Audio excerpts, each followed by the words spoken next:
wishing to address the board should have completed one of the sign-in sheets at the back of the room. Please note there will be 3 opportunities for public comments this morning. One for general public comments, one for public comments on the proposed 2027-2028 reappraisal plan, and one for public comments on the proposed 2027 budget. Be sure that you've signed the correct sign-in sheet. When the agenda item for your topic comes up, you will be called upon to speak in the order that you signed in. When you begin, please remember to state your name. Mr. Chairman, you may call the meeting to order. Thank you very much. Good morning, ladies and gentlemen. My name is Jim Robinson. I'm chairman of the board of directors of the Harris Central Appraisal District, and I hereby call this July 15th, 2026 regular meeting to order. The time is 9:32. We'll now begin with the pledges of allegiance, and ma'am, if you would please do the honors. Yes. I pledge allegiance to the flag of the United States of America and to the republic for which it stands, one nation, under God, indivisible, with liberty and justice for all. Honor the Texas flag. I pledge allegiance to thee, Texas, one state, under God, one and indivisible. Okay, we'll now have the roll call. Kathy Bluford Daniel, she is en route. She's caught in traffic. Tracy Jones. Present. Martina Lamont Dixon. Present. Erica McCrutchen. Present. Melissa Noriega. Present. Annette Ramirez. Kyle Scott. Present. Mike Sullivan. And myself, Jim Robinson, is present. We'll now do the recognition of service awards and employees of the month. And Director McCrutchen, would you please join Chief Appraiser in making those presentations? With the honor.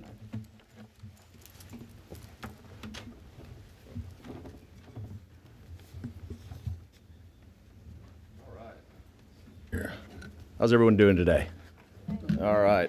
Well, good. We've got, this is really awesome to see. We've got 4 service awards, and they total up 95 years of service with those 4 people. So we've got 1 15-year, 1 20-year, and 2 30-year awards, and then 4 of our employees of the month. So our first service award recipient is celebrating 15 years of service. He was born in Vietnam and came to Houston in 1996, went to Elsick High School, attended the University of Houston downtown, and got a BS in psychology. He found HCAD at the university's career fair and was recruited as an appraiser trainee.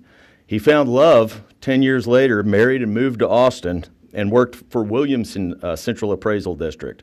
He returned to Houston to care for his mother, rejoined HCAD as a residential appraiser, and is now a valuation analyst 3 in commercial, and we're very happy to have him back.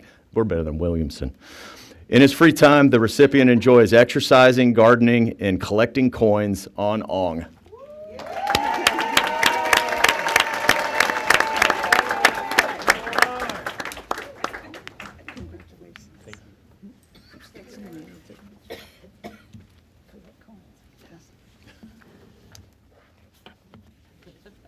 Perfect.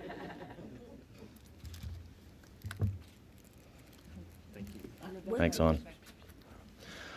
All right, our second service award recipient was born in Galveston, Texas, went to Ball High School, attended Prairie View A&M University, and got a Bachelor of Science in Biology. She had spent her summers studying cadavers and preparing for a future in the medical field. So she took a much-needed break before applying to nursing school. During the break, her sorority sister told her about opportunities at HCAD. What was meant to be a temporary stay became a 20-year career. She began as an appraiser trainee and is now a valuation analyst 4 in residential. She enjoys traveling, cooking, and gardening, but for now she's busy planning for her wedding in February. Let's hear it for Jamie Stanley.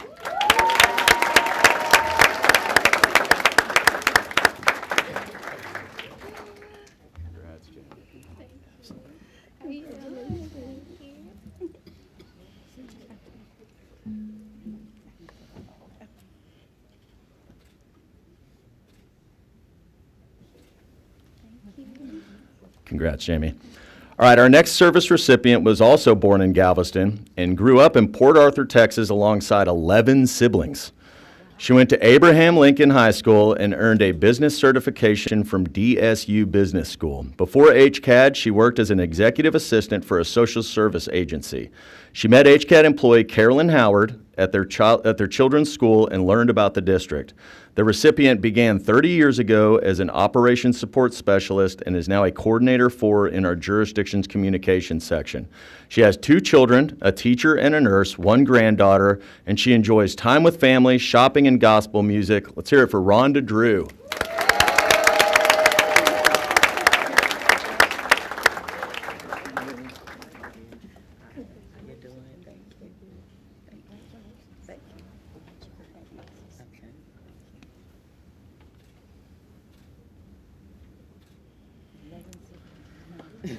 All right, our final service recipient joined us 30 years ago. She's a Houston native, went to Jones High School, and attended Texas Southern University and received a BS in Environmental Engineering Technology. She briefly worked the night shift as a 911 dispatcher for the Houston Police Department. We heard some wild stories before we went over this. A college friend told the recipient about opportunities at HCAD. They both applied, and the recipient was among the few selected. She worked in field operations as an appraiser, began climbing the ranks from supervisor to analyst, then manager, and is now the associate chief appraiser of our commercial property division.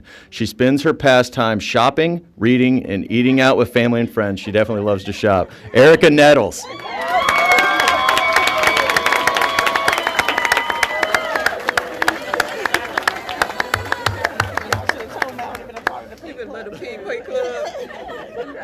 Thank you, thank you.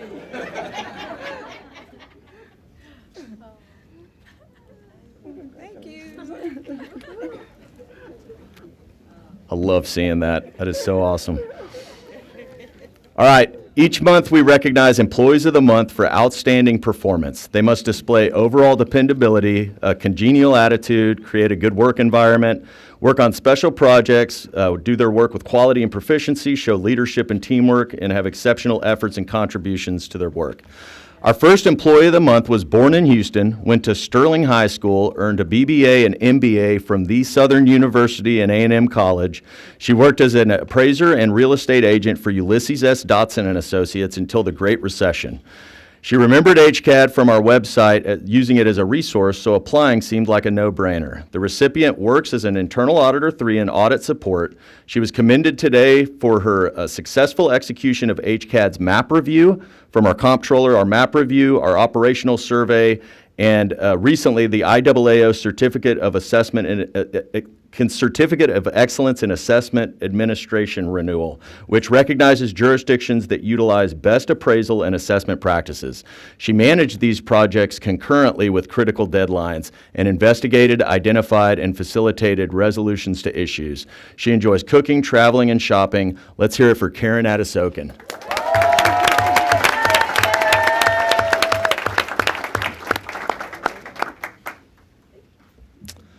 All right, our second Employee of the Month was born and raised in Houston, went to Jersey Village High School, attended the University of Houston downtown, and got a bachelor's degree in general studies. She worked as a loan officer at Chase Bank for 10 years and found HCAD through her former, now current colleague, Felicia Ferguson. She's a Customer Service Specialist 5 in Information and Assistance. Her nomination describes her as a self-motivated team player and problem solver. She's a natural leader who shows empathy and shares her knowledge with the team. The recipient likes reading, movies, and cruising with the family. Evelyn Green.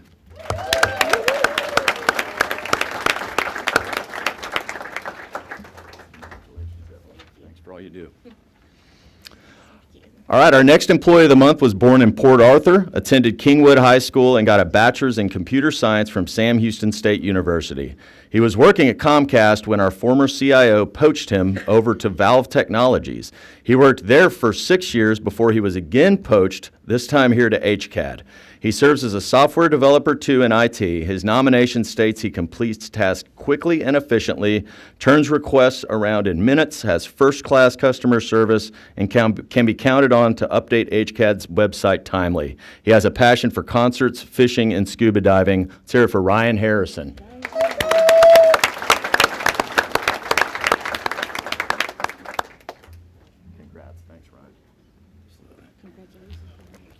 All All right, our final employee of the month was born in Vietnam before she came to the States, attended the University of Houston Clear Lake, and got a BS in Computer Information Systems. She went to work for Lockheed Martin in Fort Worth as an aircraft engineer. She moved back to Houston, took a friend's advice, and came to HCAD. She works as a project analyst, too, in review appraisal.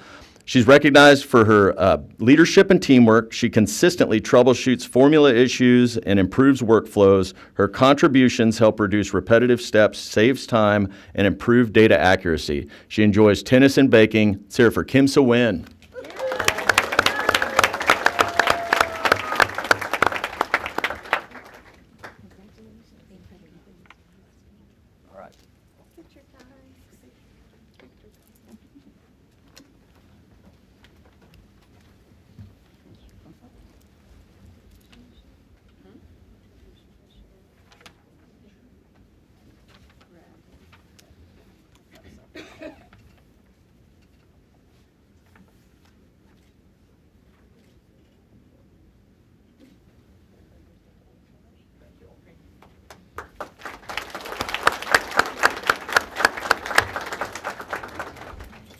Our next item up is public comment. We actually have 3 opportunities for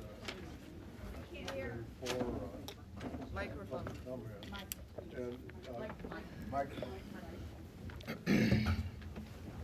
Okay, we're now at the public comment portion of the agenda, and we actually have 3 opportunities for public comments, but I don't think anyone has signed up. We have, Or do we have? so which public comment is first? Okay, which,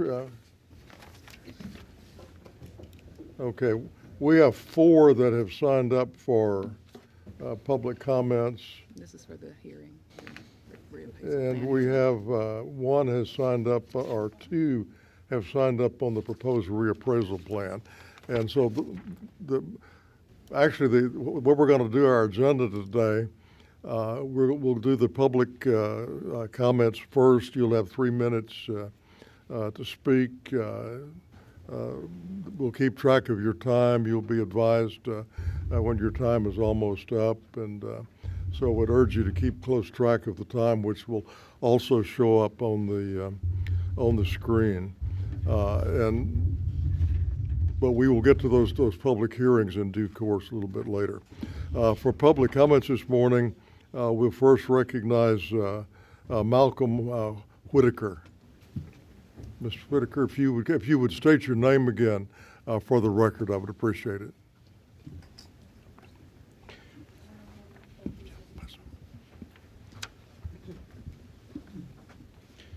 I don't know if this is on. Doesn't sound like it's on. It's Yeah, It's on. okay, I heard it when you pulled it up.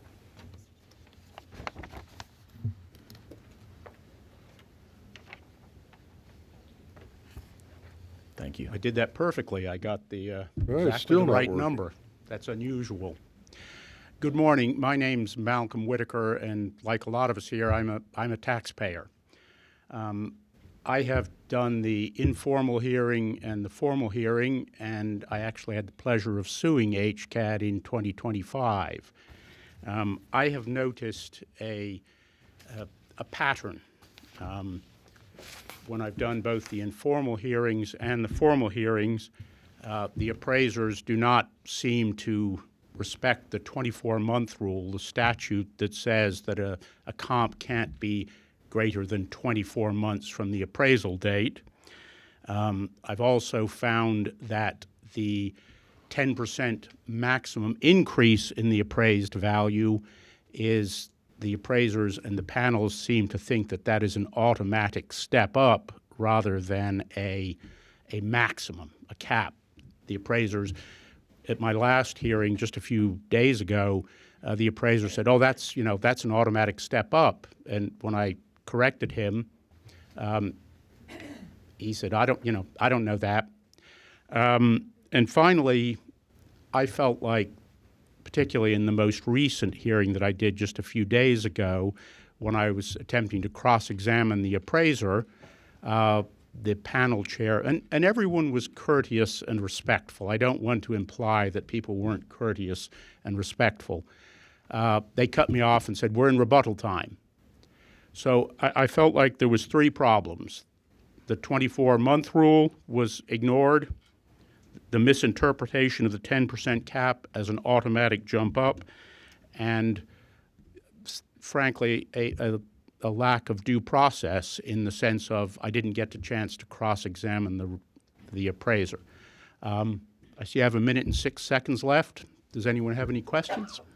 Well, we can't legally ask you a question, but what I would ask, Adam, would you have a staff member meet with Mr. Whitaker this morning while he's here? There are some nuances, both on that 24-month rule and also on the 10% increase that perhaps you're not familiar with. And I'd like for a senior staff member to sit down with you and go over those things. And Yeah, is hopefully that Byron will help is resolve Byron here? Yeah, Byron, do you mind meeting with Mr. Whitaker for a moment? And yes, he's going to meet with Mr. Whitaker.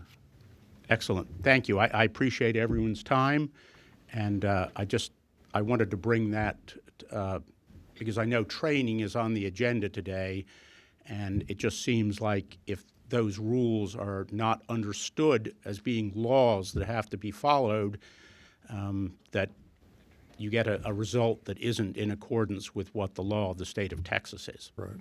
All right. Well, thank you very again, much. while you're here, I'd like for the staff to fully understand your concerns and also for them to explain some nuances in the law. So if we could please do that now and just Whoever needs to speak to me, Yeah, I'll Mr. be Stanley's sitting right there. He's happy to meet with you. Right behind you. Thank you so much. I appreciate your time, ladies and Thank you, gentlemen. sir. All right, next, Chair recognizes Steve Flores.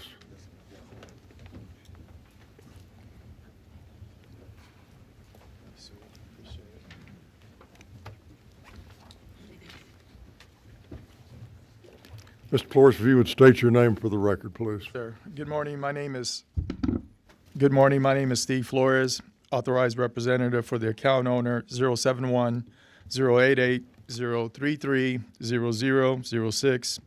On July the 8th, Chairman Robinson signed for my formal complaint, which all of the board was CC'd on.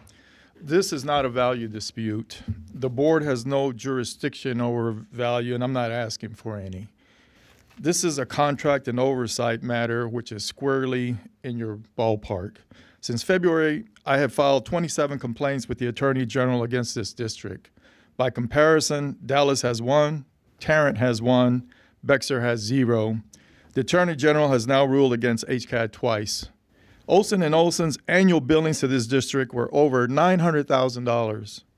Only one ask today from this board: direct staff to produce a written accounting of every dollar paid to Olson & Olson on matters involving me and my TPIA requests. Thank you. Are there any questions? No, but I did receive your letter, and we are looking into those issues. Thank you, sir. Appreciate it. All right, next the chair recognizes Melissa Rao.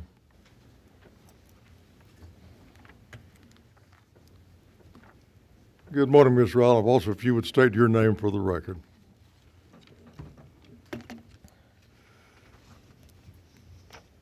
Good morning, Chairman Robinson, board members, and Mr. Bogard. My name is Melissa Rowell, and I'm a Harris County realtor, taxpayer, and homeowner. And today I'll be speaking on ensuring fair property taxes, homestead exemptions, AI fraud detection, and tax exemption oversight.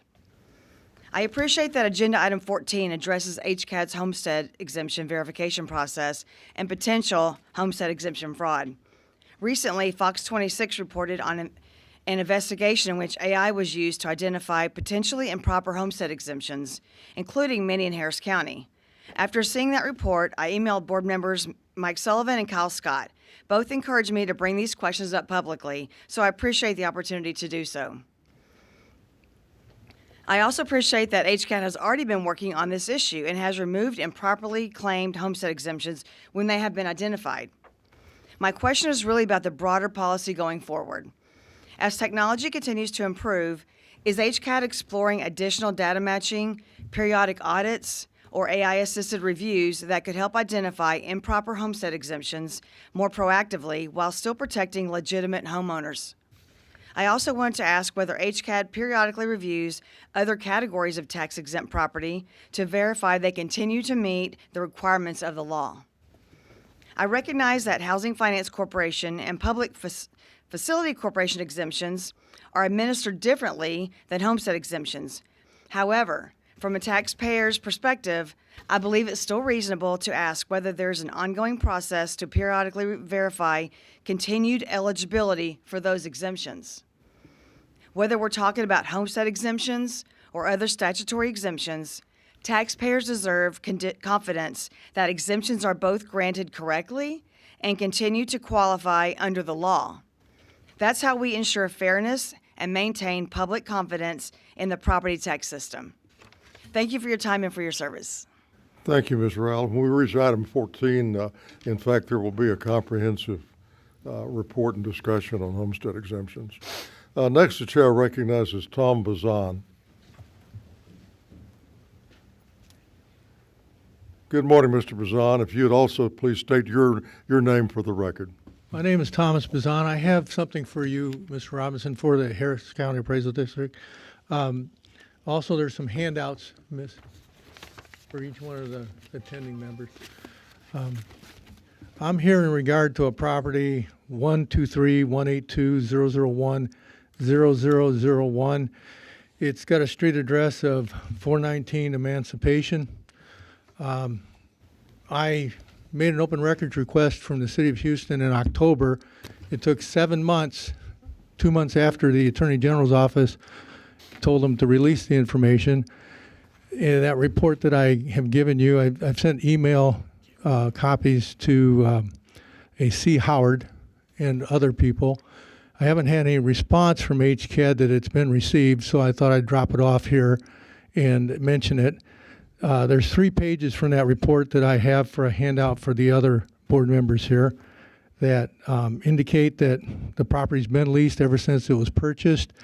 It had a triple net 10-year lease.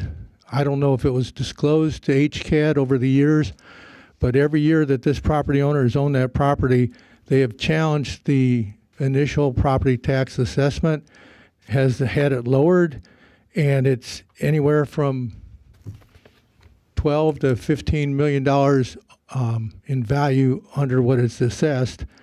And over 6 to 8 years, that's a tremendous amount of tax money that could have been collected by the various entities. And I ask for an investigation whether this information was disclosed to the Harris County Appraisal District in those tax protests. And if it was, I'm amazed that HCAD continued to value the property less than their initial assessment. Thank you. Thank you, Mr. Bazan. I'm going to request that the chief appraiser carefully review the material that you submitted to us this morning and get back with you to Yes, sir. discuss his findings. All right. We will, before we get into the public hearings, we will have our committee reports. And first I'll recognize I should be on the list. I was right behind. well, you're on the list, Mr. Goldby, for the public hearing, but not for public comments. Okay, then I signed the wrong list, but I was right under Melissa. But if you would like to go ahead and speak now, certainly you may. Well, I appreciate that. If you very would much. state your name for the record, please. Yeah, Mark Gullaby. Good morning, and I do appreciate the time, appreciate the exception made. Currently, the taxpayers in Cy-Fair ISD will be asked to approve a VATR tax increase and a $1.6 billion bond, which in reality is a $1.6 billion line of credit, all of which we paid from proceeds raised from property taxes. Residents in Spring Branch ISD will also be called upon to vote for a tax increase. In fact, all over Harris County and Texas, taxpayers will be presented with more debt and higher taxes. Property taxes based on tax appraisal values. As we present the issue with fraudulent homestead exemptions, so too we should be concerned with the commercial properties whose tax appraisals have been evaded or eliminated, and you've already heard 2 discussions on that. Is it too much to ask that these taxpayers know which properties within the district have such special dispensations? Is it fair to assume some of these taxing authorities do not even know themselves? Should publishing that information be a priority for appraisal districts across Texas? It has only been within the last 10 years that the comptroller began a database of 311 and 312s granted by the taxing jurisdictions. It's a massive database to sift through. Such an inquiry rests with the Appraisal Board of Directors. The 6 associated with taxing authorities can be somewhat conflicted.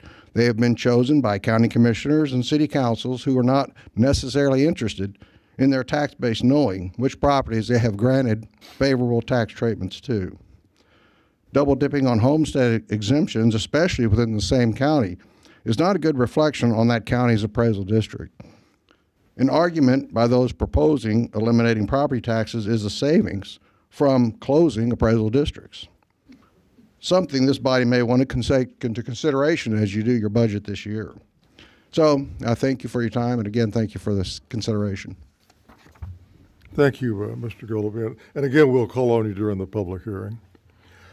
All right, let's move next to our report by the committee chairs. I note that rival Kathy Bluford Daniels is here. And we will first recognize Chairman Scott for the report on the Finance Committee. Yep, so we received the monthly financial reports and the payments and transfers, and then, of course, the primary topic of discussion was the budget that we're going to have the workshop on today, so we'll reserve comments for that. All right. Thank you. All right, next, Chairman McCrutchen for the Evaluation Committee. Thank you, Chairman Jim. Chairman Robinson, I'm sorry. I want to give a special shout out to the committee for all of the hard work. This past meeting, we solidified our charter for what the committee, the role of the committee, and we also had a review of the org chart that we're looking at as well. So I want to thank Tammy and I'm sorry, attorney, I should say, attorney Tammy and Chairman Jim and Martina for all of the and Director Sullivan for all the hard work in helping me to put together this charter for our committee. Why am I forgetting what my committee is? I'm having a brain fog today. So thank you for all of that, and that's for my report. Thank you. Thank you. All right, next, Chairman Bluford Daniels for the ARB Committee. Thank you, Mr. Chair, and thank you all. But we don't really have anything to report because we have not met yet and planned our meetings for our hire. But I would like to say congratulations and thank you to, I'm having brain fog too, our newsletter, Jack and Miss Miss Mabel. Thank you all. I was reading the newsletter. I'm horrible today, y'all, but I'm gonna get it together. Thank you, Lord. But I'd like to say thank you all because I was looking at the newsletter and it's an improvement. I loved it. So I probably should have waited till the end, but it's got ARB information in there too. So it's most appropriate that I say something now. But thank you all for that updated, modified newsletter, and hopefully we can get other entities to be able to receive it because it's a lot of good information. So thank you, Mr. Chair. Thank you very much. I'm going to make a slight change in the format. The agenda calls for the Chief Appraiser to make separate presentations on the reappraisal plan and a separate presentation on the budget and then move into the public hearings. And quite frankly, I think it makes more sense if we preface each hearing with your presentation. That way people will, understand the full scope of both. So what I'm going to do at this point is call the public hearing on the Harris Central Appraisal District's 27-28 reappraisal plan to order. The time is now 10 a.m. And during the public hearing on this reappraisal plan, members of the public who have signed up to address the board will be permitted 3 minutes. We'll call your name. And Ms. Garrett will indicate when your time has expired. Same procedure that we use for public comments. And so first I'm going to recognize Chief Appraiser Bogard to summarize the reappraisal plan. Then I will call members of the public who wish to speak on it. Mr. Bogard. All right, thank you, Chairman. And as you recall, we've had several discussions about the plan this year, most notably during our April Board of Directors meeting where Jason Cunningham, our Deputy Chief Appraiser, did a fantastic job going over multi-year reappraisals and different cycles and ways that we can do the reappraisal. Jason is going to be called on again to go over this reappraisal plan, and I'll go ahead and hand the floor over to Jason Cunningham to go over the reappraisal plan.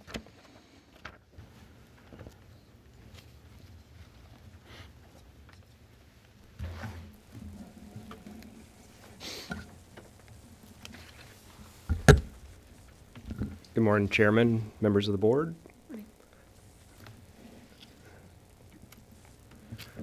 Okay. We had, as Mr. Bogart mentioned, we had a lengthy discussion about this in April about the reappraisal cycle.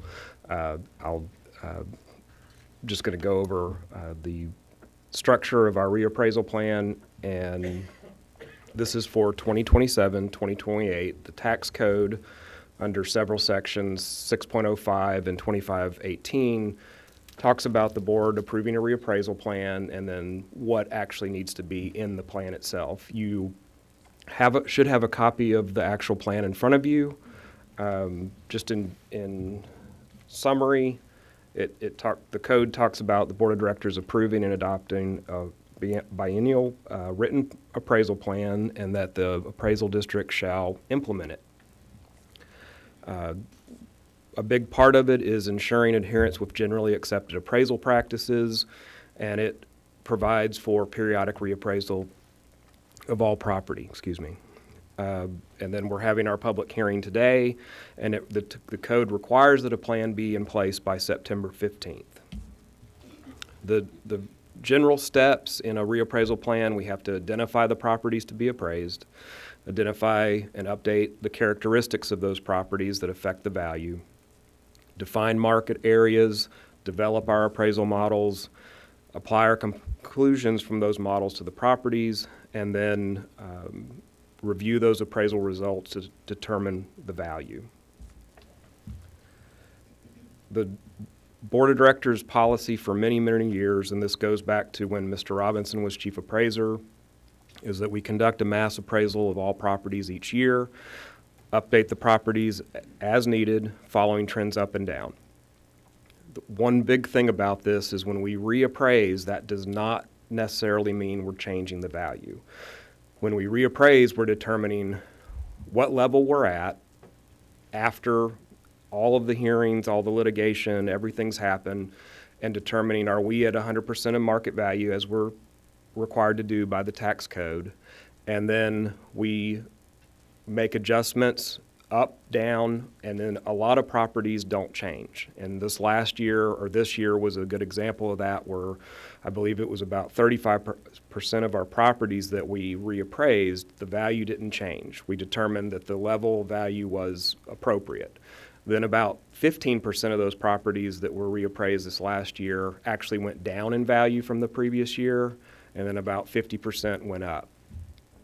The plan has to make sure that we are following all the generally accepted appraisal practices, and there's a lot of them. There's the tax code, there's the appraisal foundation, there's uniform standards of professional appraisal practice, there's all of the rules, laws, and techniques that we have to adhere with. And then this also goes back to when Mr. Robinson was Chief Appraiser. We're not required by the tax code to send a notice to every property owner. If we leave a value alone, unchanged, or if we reduce a value, we're not required to send a notice. But we do send a notice to all property owners, regardless of what we've done to the property, to make sure they are aware of what we've done. And it also, we feel it's more transparent. It provides them a protest form so they can easily protest. It also provides them their iFile number so that if they want to protest online or do any of their things that they need to do online, it gives them that access to the online portal. So one caveat, when y'all were sent the appraisal plan electronically before the board meeting. We neglected to put piece into the plan, and so the plan that you have in front of you, we've added that back in 2 years ago. I believe it was Mr. Scott brought up this section of the tax code, and should we reference it in the actual reappraisal plan? And we did add it into the plan back then. We neglected to put it in, but when we sent it to y'all, and so we have put this back in, and it's just we have to follow it whether it's in the plan or not. But it's a reference to a section of the code about appraisals in general, and there's a section that speaks to what we can do when someone has protested the previous year. And when they've protested the previous year and got a reduction, it puts an extra burden on the appraisal district to, if we're going to change that value in the current year, we have to have clear and convincing evidence. And so this is just referencing that we do have to follow that if we're going to make that change. So it's been added back in the plan you see in front of you. And with that, I'll take any questions you have. Before we begin the public comments, I'll make a comment. You noted the requirements of Section 2301E, and that's the very issue the gentleman who spoke earlier in the public comments didn't understand. The law does not have any prohibition against increasing the value the year after a reappraisal. It simply says that the chief appraiser may not increase it unless you have clear and compelling evidence to do so. And if the value is going up and the evidence is there, then to comply with the other provisions in the Constitution on appraising at market value and taxation being equal and uniform, the chief appraiser has no choice but to reappraise that property. Are there any comments? So let's first see if there's any comments from the board members, and then we will recognize the public. Yeah, just real quick. Director Scott. Yeah, so Malcolm's comments speak for himself. We have them printed here. That's not exactly what he was saying. But on the 2301, run us through the mechanics of how that gets in. So say somebody goes in front of an ARB panel. Is that information entered into the Canvas system, and are appraisers the next year aware of that? How does that information enter the fold? Yes, when property owner protest, whether they do it informally, face-to-face, online, whether they go onto the appraisal review board, whether they settle electronically without ever having to come in, that information is collected. If there are characteristic changes that need to occur from the hearing that they had, those are entered into our CAMA system, which is Computer-Assisted Mass Appraisal. It's just our short acronym for our actual system that we keep all of this information in. So yes, that is taken into consideration when we're valuing for the next year. We're looking at, okay, and going back to a couple months ago, crack slab, right? So that's entered into our system, taken into consideration, adjusted for as necessary. So the answer is yes. Okay. And then that information, though, just to clarify what we had done a few months ago, you guys have changed the notifications so that any of those issues are now given to the property owner. So if I protested on the crack slab, that's given to me. I'm fully aware of that. Yes, there was a suggestion several months ago from the board, I think it was Mr. Robinson, that particular types of changes to the record are noted on the notice. And so now the notice is going to, well, it did this year. If we made an adjustment for a foundation issue or a land influence issue, that's listed on the actual notice that we've already taken that in consideration. Very good. Thank you. Okay. Any other? Ms. Blifford Daniels. Thank you, Mr. Chair. Just a couple of questions. You mentioned that if you noticed that there was the level of value is appropriate, then there's no changes in the value. So I'm curious as to how it's determined that the level of value is appropriate. Is it in the system, the CAMA system, that determined that? Sort of what Director Scott is asking. Well, my question is, anyway, following along that, How is that adjustment made in CAMA? Is it put into the system and then automatically adjusted through a system for the following year? So all of the characteristics are in the system. There is an army of people out here who have to look at these values. Backing up, it's a mass appraisal. There's three different approaches to value. There's a cost approach, there's an income approach, and there's a sales comparison approach that are used for the appropriate types of properties. The various appraisal divisions are looking at the CAMA system. They're running ratio studies. They're saying, okay, the law requires us to be at 100% of market value. Coming out of hearings and all of that, in this neighborhood, let's just say a residential neighborhood, we're looking at the sales information, the new sales information that we've been able to obtain, and we don't get all of that sales information. And we're doing a ratio study to say, are we at 100% of market value in this neighborhood? If we're not, then we have to make a determination, do we lower the value? If we're over 100%, we have to lower the value. If we're under 100%, we raise the value. If we're, and so it's a big question you asked. So there are many internal processes where we have human beings looking at, here's all the information we have, here's the level at value we are at, are the characteristics of those properties correct, how long has it been since we visited them, and all that goes into a human being making a determination, do we need to adjust these values? Addressing one of the questions that came up in public comment, we're adjusting the market value. And there's oftentimes a confusion that we may not, say we raised your value 20% last year. This year, we didn't raise your value. Your market value is whatever it is. If you capped from a homestead, then your appraised value is automatically gonna go up 10%, even though we didn't adjust the value, the market value. And then if we don't change it the next year, say we leave the value alone again next year, it's gonna go up another 10%. It's gonna go up 10% until it catches up to that market.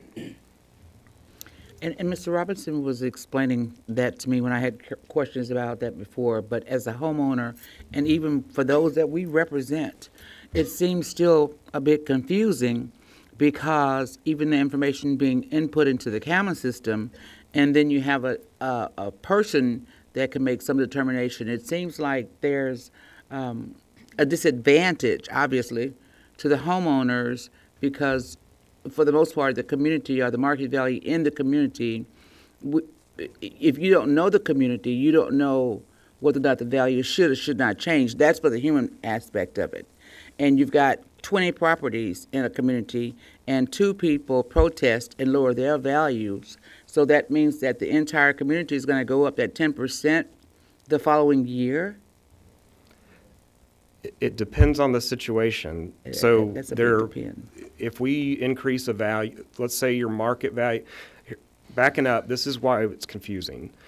Before the appraisal cap, market value and appraised value meant the same thing. That's what we were trying to appraise your property at market value.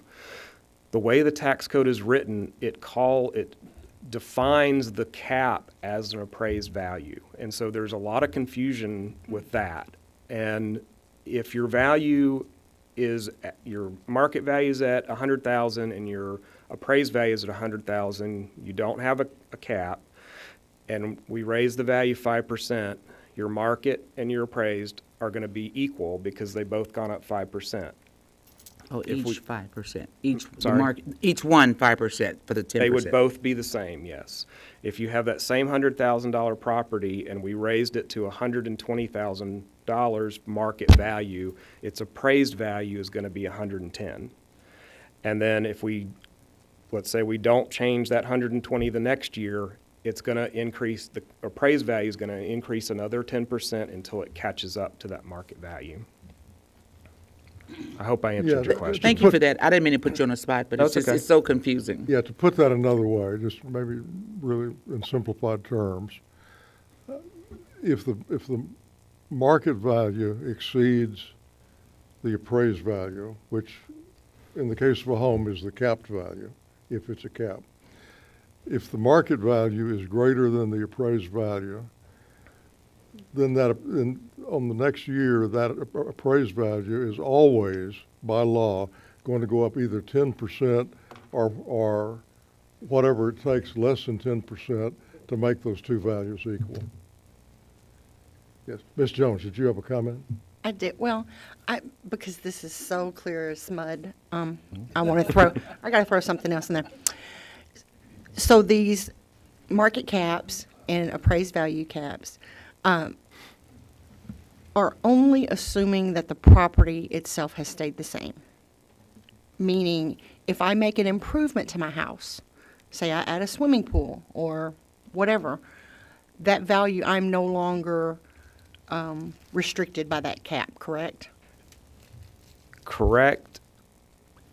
But Sometimes. but So if you okay. your situation, if you add a pool, let's say the market value goes up more than 10%, and you add a pool, your cap will cap at 10% plus whatever new construction value that was put into that pool. So does that make sense? So if I spend 90,000 on a pool, then my value can go up 90,000? Yes. And where do we get that data? How do we know? I mean, obviously, so Well, if you're in the city, you've got city permits, or the county, you've got the county engineering. So it's How do we get that data? We do get some permitted information. We don't get it all. If we have a permit, we visit the property to determine, and we typically, let's say you put a pool in this year. We're going to go out there at the end of the year, and we're going to visit, knock on the door, maybe be told to go away, or we may get in there and be able to actually list what's there. If not, we're using our aerial imagery to try to make an estimate. And that value would be added to your property. It's not always a dollar to dollar. Just because you spent $90,000 on a pool doesn't mean we're going to value it at $90,000, especially with the pool, because they tend to They depreciate tend to be really fast. right. That was going to be my next question. The other thing is we do re-inspections because we don't get all the permits. Definitely we don't, and so we're attempting to visit every single property every 4 to 6 years, as was required by the International Association of Assessing Officers standard.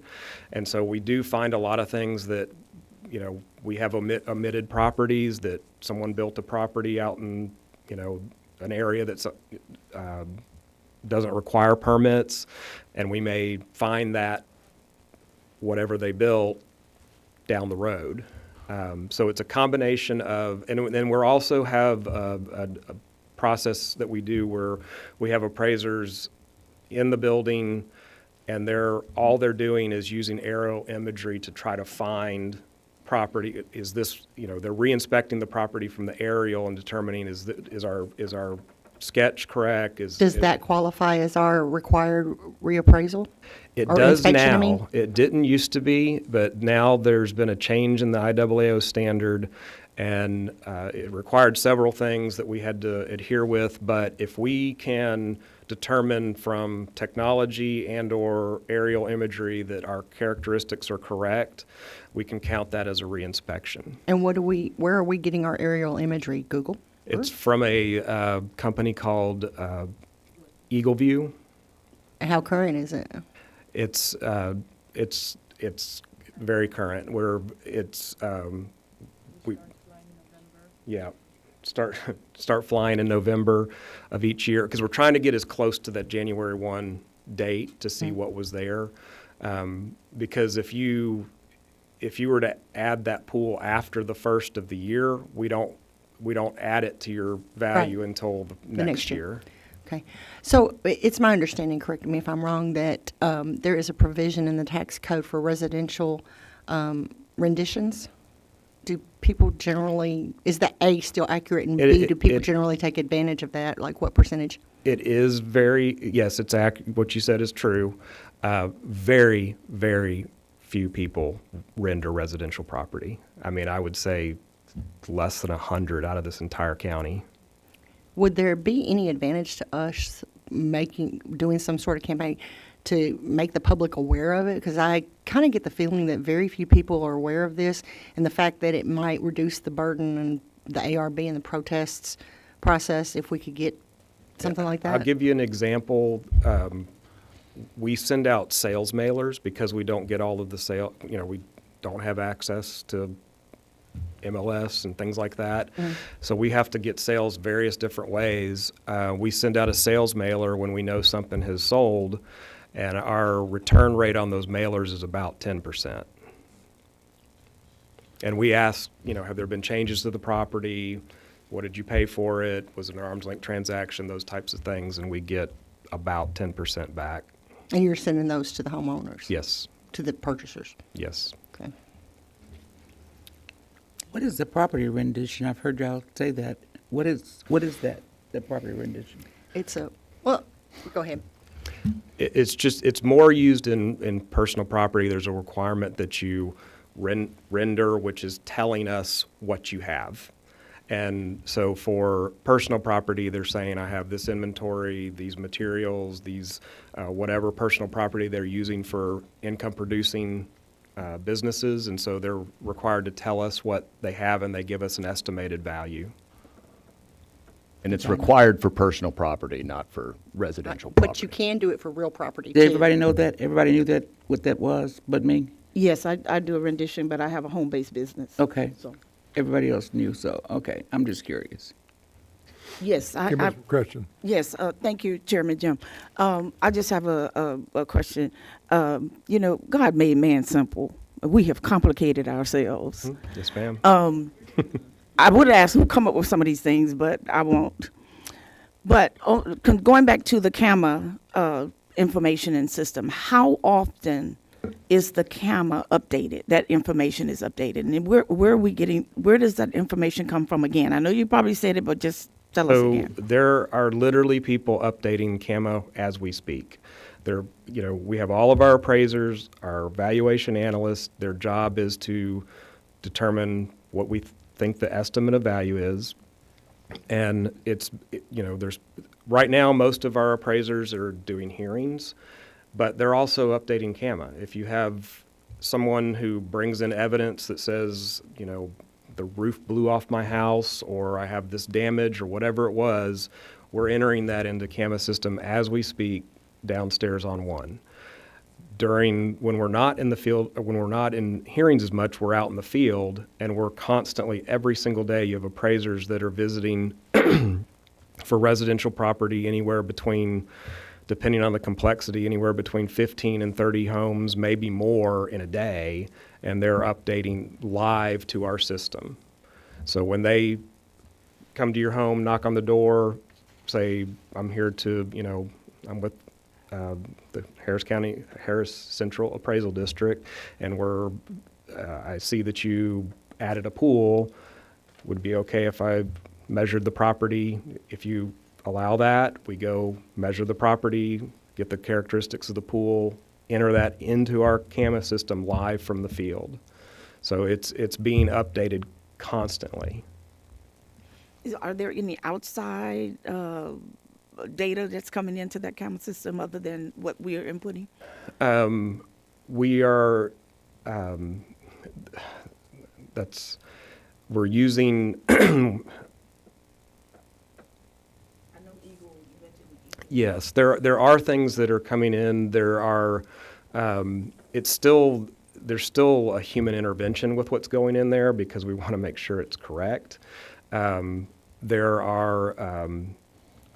We have to update our internal cost system in that CAMA system each year, where we're having to look at industry information to determine, is our cost model appropriate, and is it matching what a nationally recognized model is telling us about our area. So there is information that's put in there from outside sources, but it's all done by humans.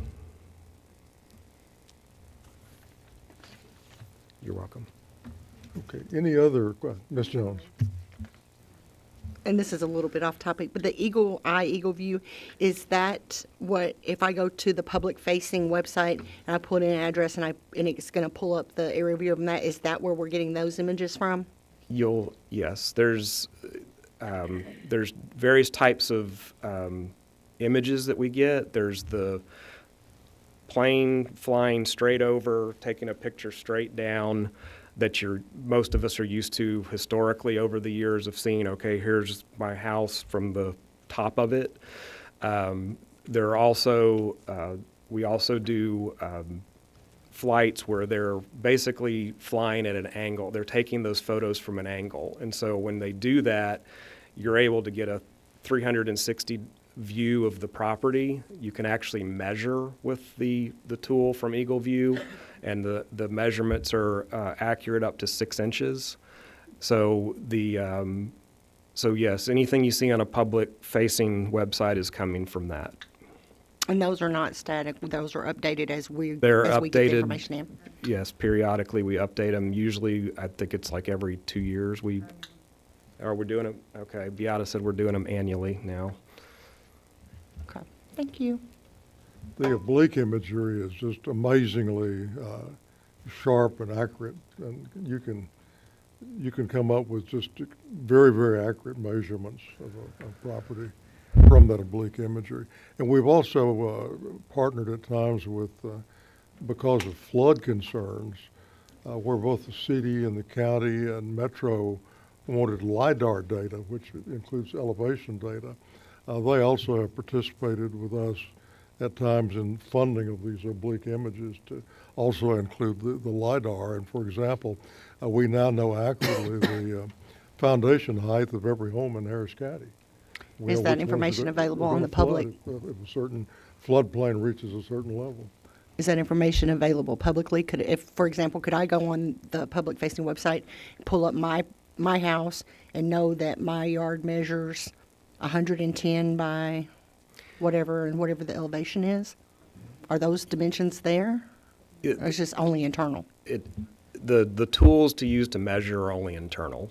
You can view lots of different images out on the website, but actually being able to pull up your home and measure it, you can't do that from the website. Okay. If no further questions, we'll continue with the public hearing and receive comment from the public. And the chair first recognizes Melissa Rowell. Ms. Rowell, the same as with the public comments, you'll have 3 minutes. Ms. Guerra will keep time and let you know when your time is almost up.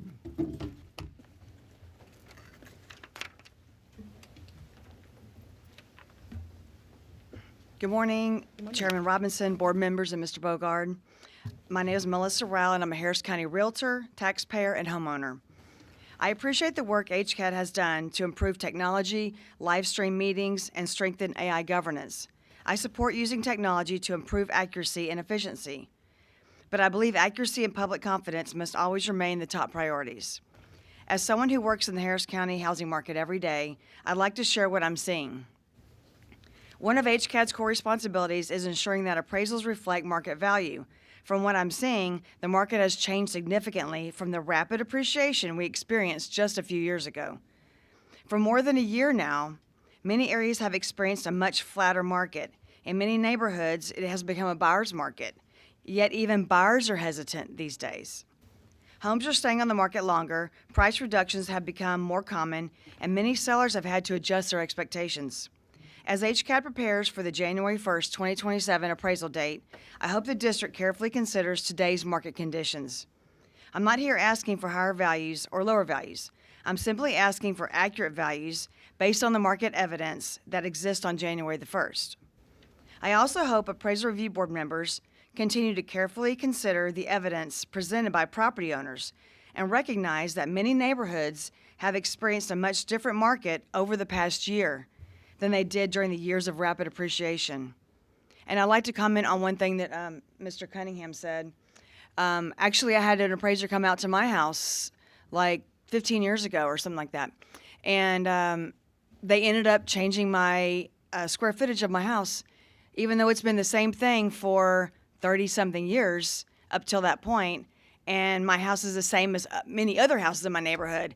So, but thankfully, with Miss Teresa, we got that corrected many, many years ago. But I think, appraisers need to, do a little more homework when they come in and they're going to adjust square footage on a house. But let me wrap up by saying this. Accurate appraisals, responsible stewardship, and public confidence all go hand in hand. Thank you. Thank you, Ms. Rao. Next chair recognizes Mark Gullaby.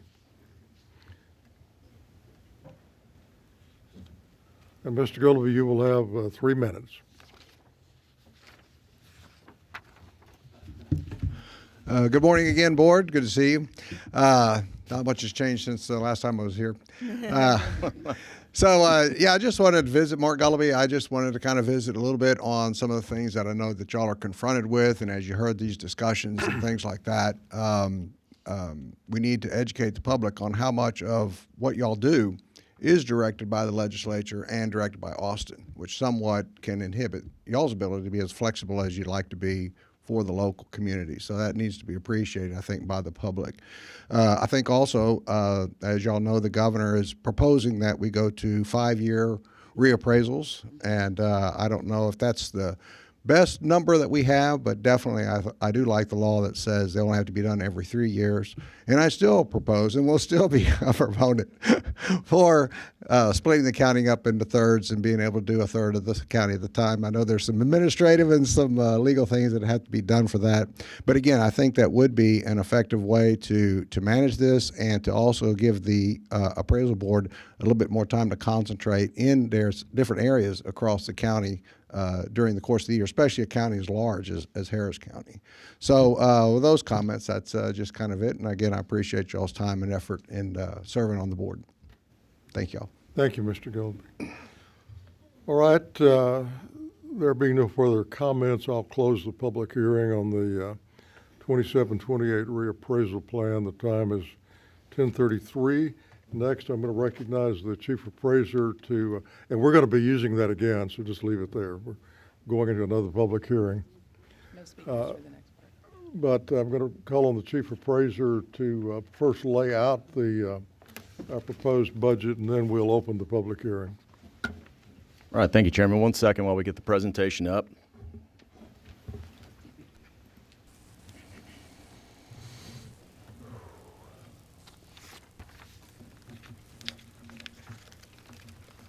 All right. So, starting off, I will say this was my first budget process. It was a great experience, a big learning curve, but I've got to say some thanks before I get started. I've really got to thank Teresa Paul, Tracy Dang, their team in Budget and Finance for the work that they did.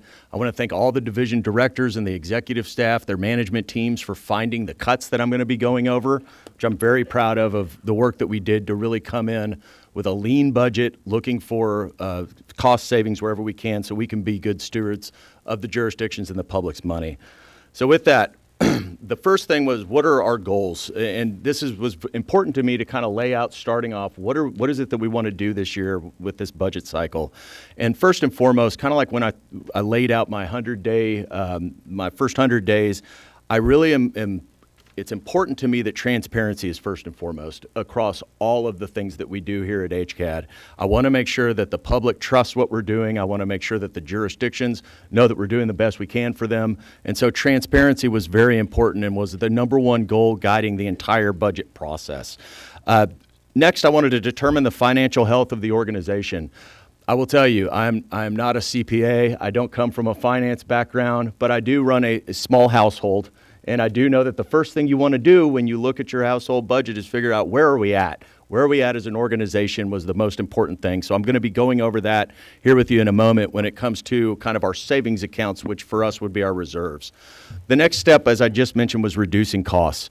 I really wanted to make sure that we are looking for any kind of cost savings that we can find to make sure that we're being good stewards of money and really leading into that next goal, which was to preserve the ability to adjust salaries. I wanted to make sure that even with all of the financial pressures that we're getting with rising contracts and things along those lines, rising costs, inflation, that we are able to take care of the staff.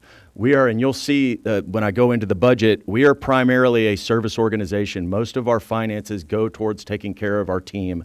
And for them to do good service for the public, we have to serve them too. We want to make sure that we have long-term employees. And to do that, we have to make sure that our salaries are going along with outside pressures. So the next step after that was to begin planning for the future. And again, this year, as you'll see, it is all about the election costs and making sure that those are funded. But going forward, I will be coming to you with more plans to be able to make sure that our reserves are at levels that keep us safe from any kind of disaster that could happen to the organization.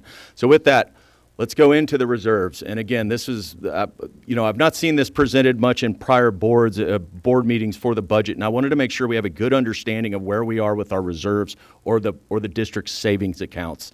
The primary purpose, and many of you know this, you've served on many boards and have been through many budget presentations, but the primary purpose of our reserves in a government budget is to provide financial stability, flexibility, and protection against uncertainty.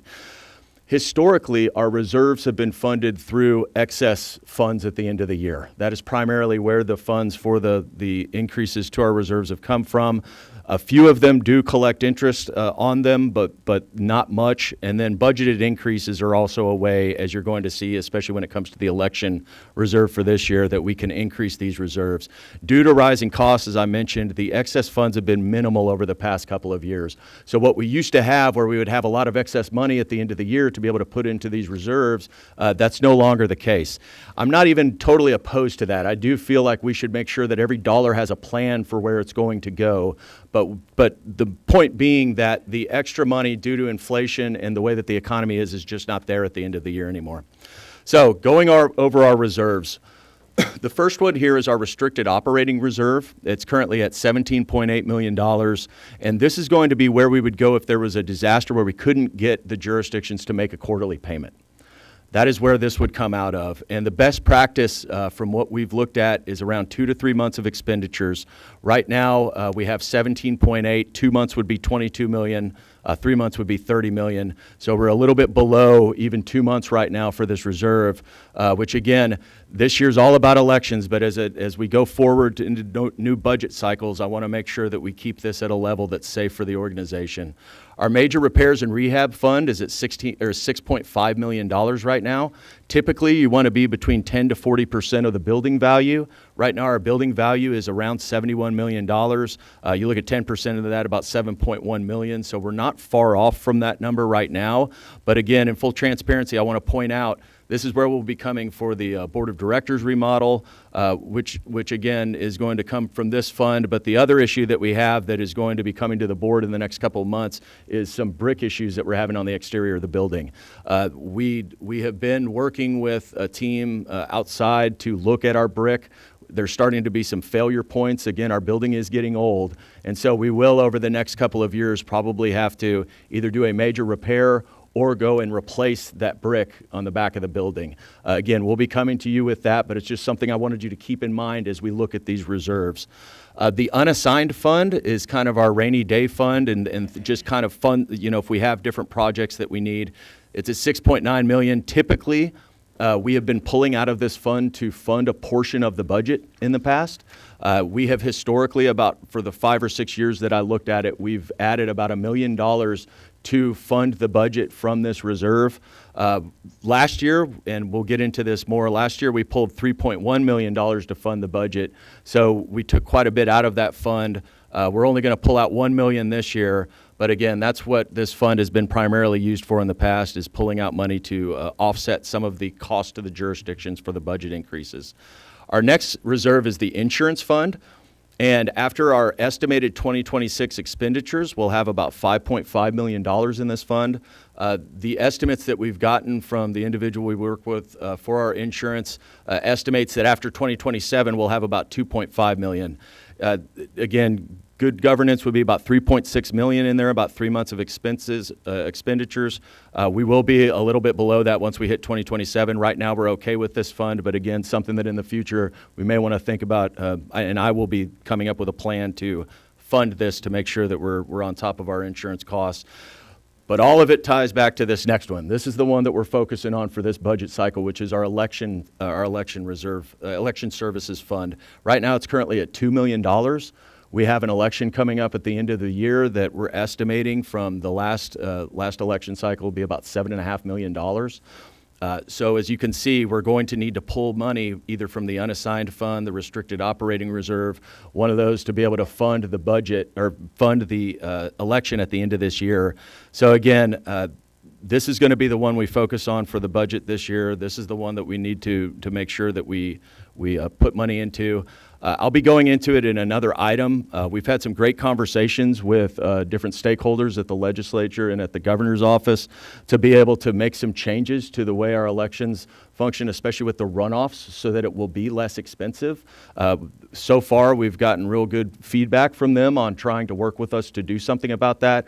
So in the future, I'm hoping that this cost for the election will go down considerably. And if it does, it'll make this budgeting process a whole lot easier in the future. So again, I wanted to make sure we're all transparent and know what's going on with our reserves, and these are where the reserve levels are at right now. Again, nothing drastic right now except for the Election Services Fund, but in the future I'll be coming to you with plans to make sure that we keep those funds where they should be. So for the 2027 budget, what were our budget drivers? And it is about as simple as it can get. It is election costs and staff salaries. The election costs and staff salaries, as you'll see in a moment, are about 50-50 of the budget increase. I included in here what inflation and population growth is.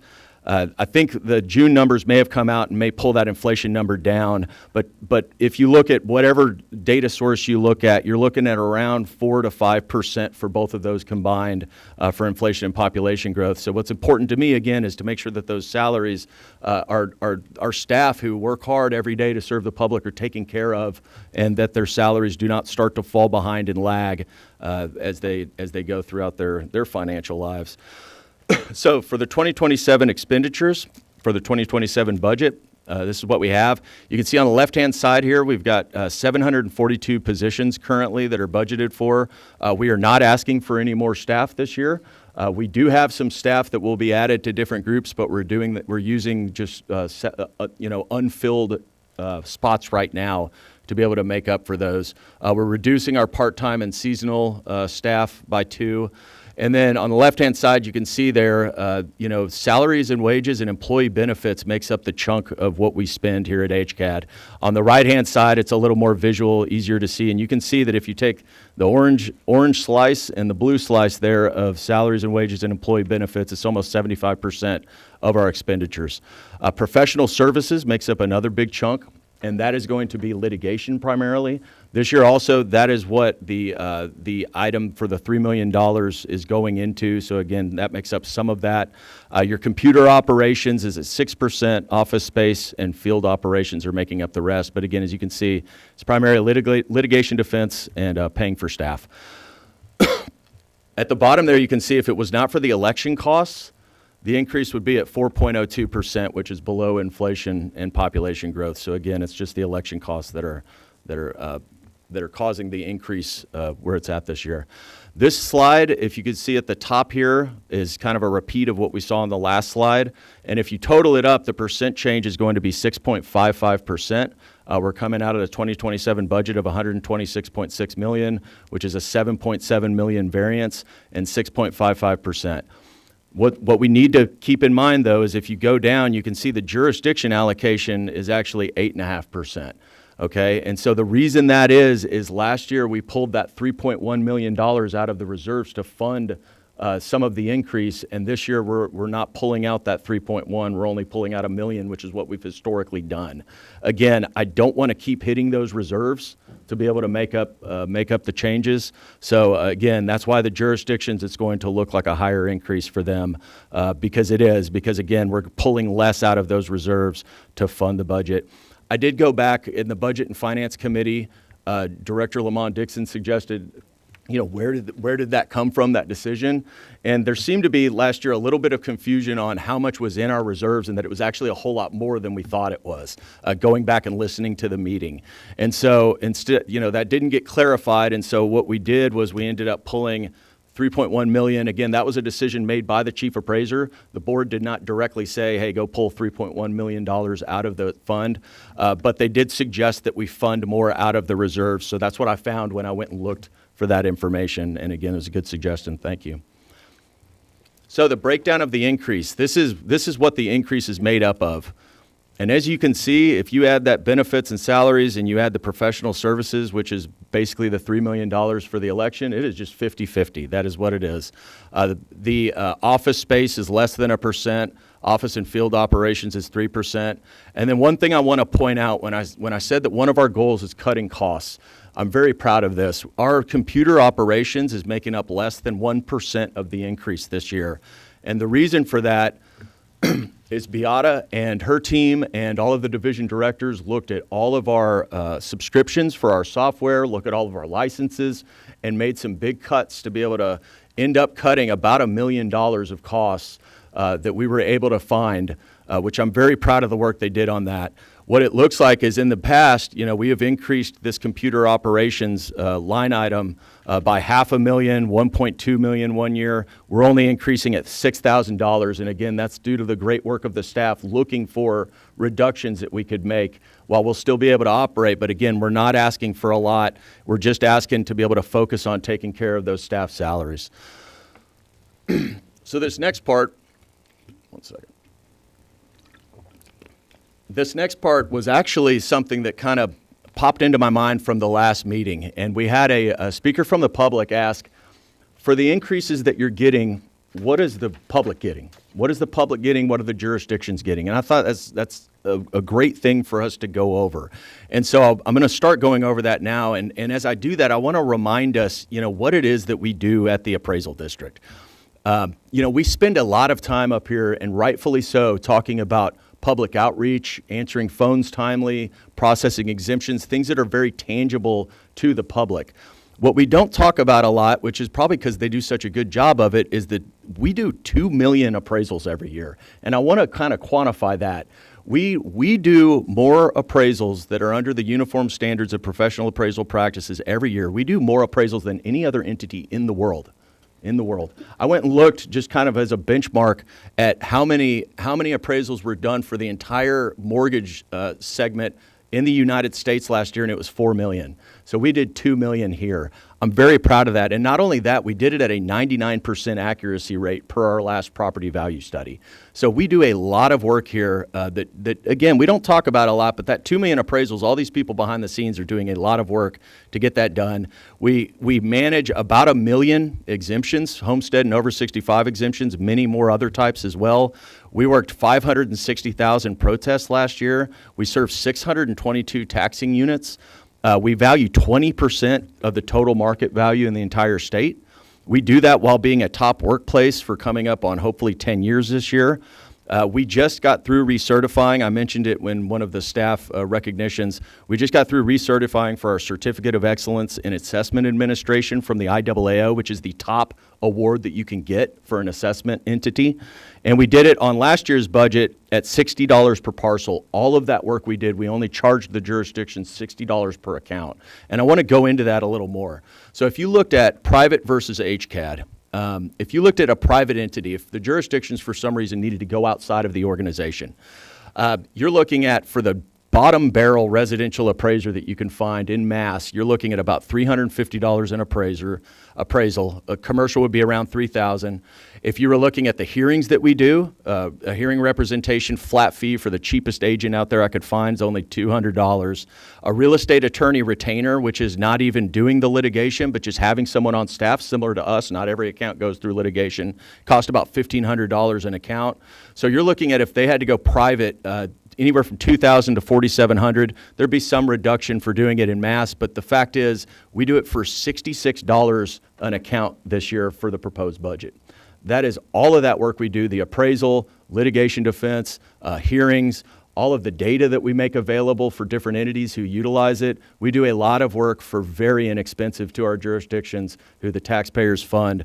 And what it ends up being is it is only, it's under 1 cent per dollar of tax levy. So those jurisdictions, for every dollar they collect, we're charging about 3/4 of a cent for that. So again, I think we are as cheap as you can get. I'm very proud of the work we do. It's accurate. It's strong. So that's for the jurisdictions, what they're paying for. Let's talk about the return on investment for the public, because this is very important to me.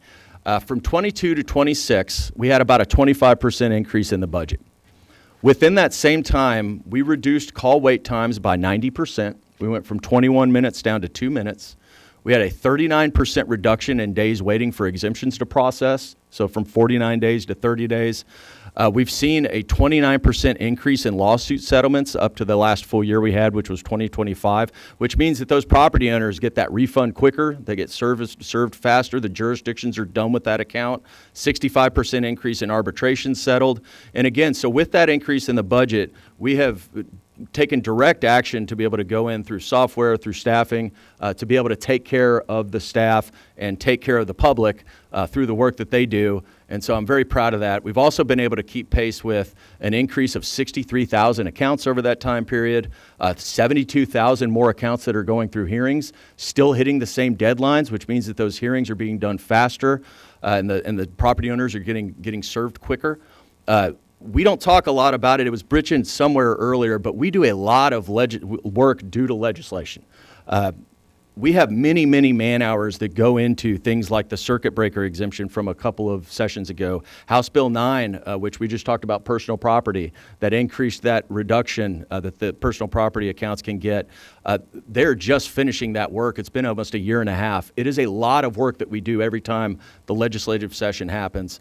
New immediate residential homestead, which took place. I'll talk more in the item about homestead fraud here in a moment, but that has added more work. And all of that added work, takes time. It takes resources. It takes software costs. So again, I'm just very proud of the fact that we've kept up and gotten these numbers down for the public, and very proud. And I think our return on investment for the public is good. Again, just in closing, I want to point out again, we're at 6.55% for the percent change from 26 to 27. Again, pointing out though, due to the fact that we're not pulling out that $3.1 million, it's going to look like 8.5% to the jurisdictions. And again, I want to point out that if it wasn't for the election costs, we'd be at about 4.02%, which is below inflation and population growth. So in closing, our reserve levels, I went over that, kind of looking at our savings accounts, where we're at.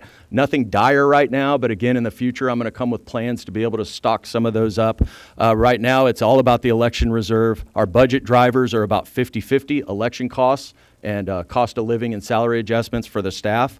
Our return on investments, I think, are fantastic for the work that we do and the budget increases that we've had. And then the cost per account, again, just as a reminder, with this current budget, it'll only be $66 per account for all of the services that we give, which is under 1 cent per tax levy dollar.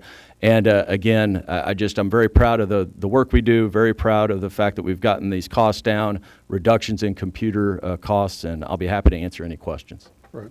I think the way we'll approach the questions, I know everybody's going to have some. So what I'd like to do is start with Director Noriega and just work around the table.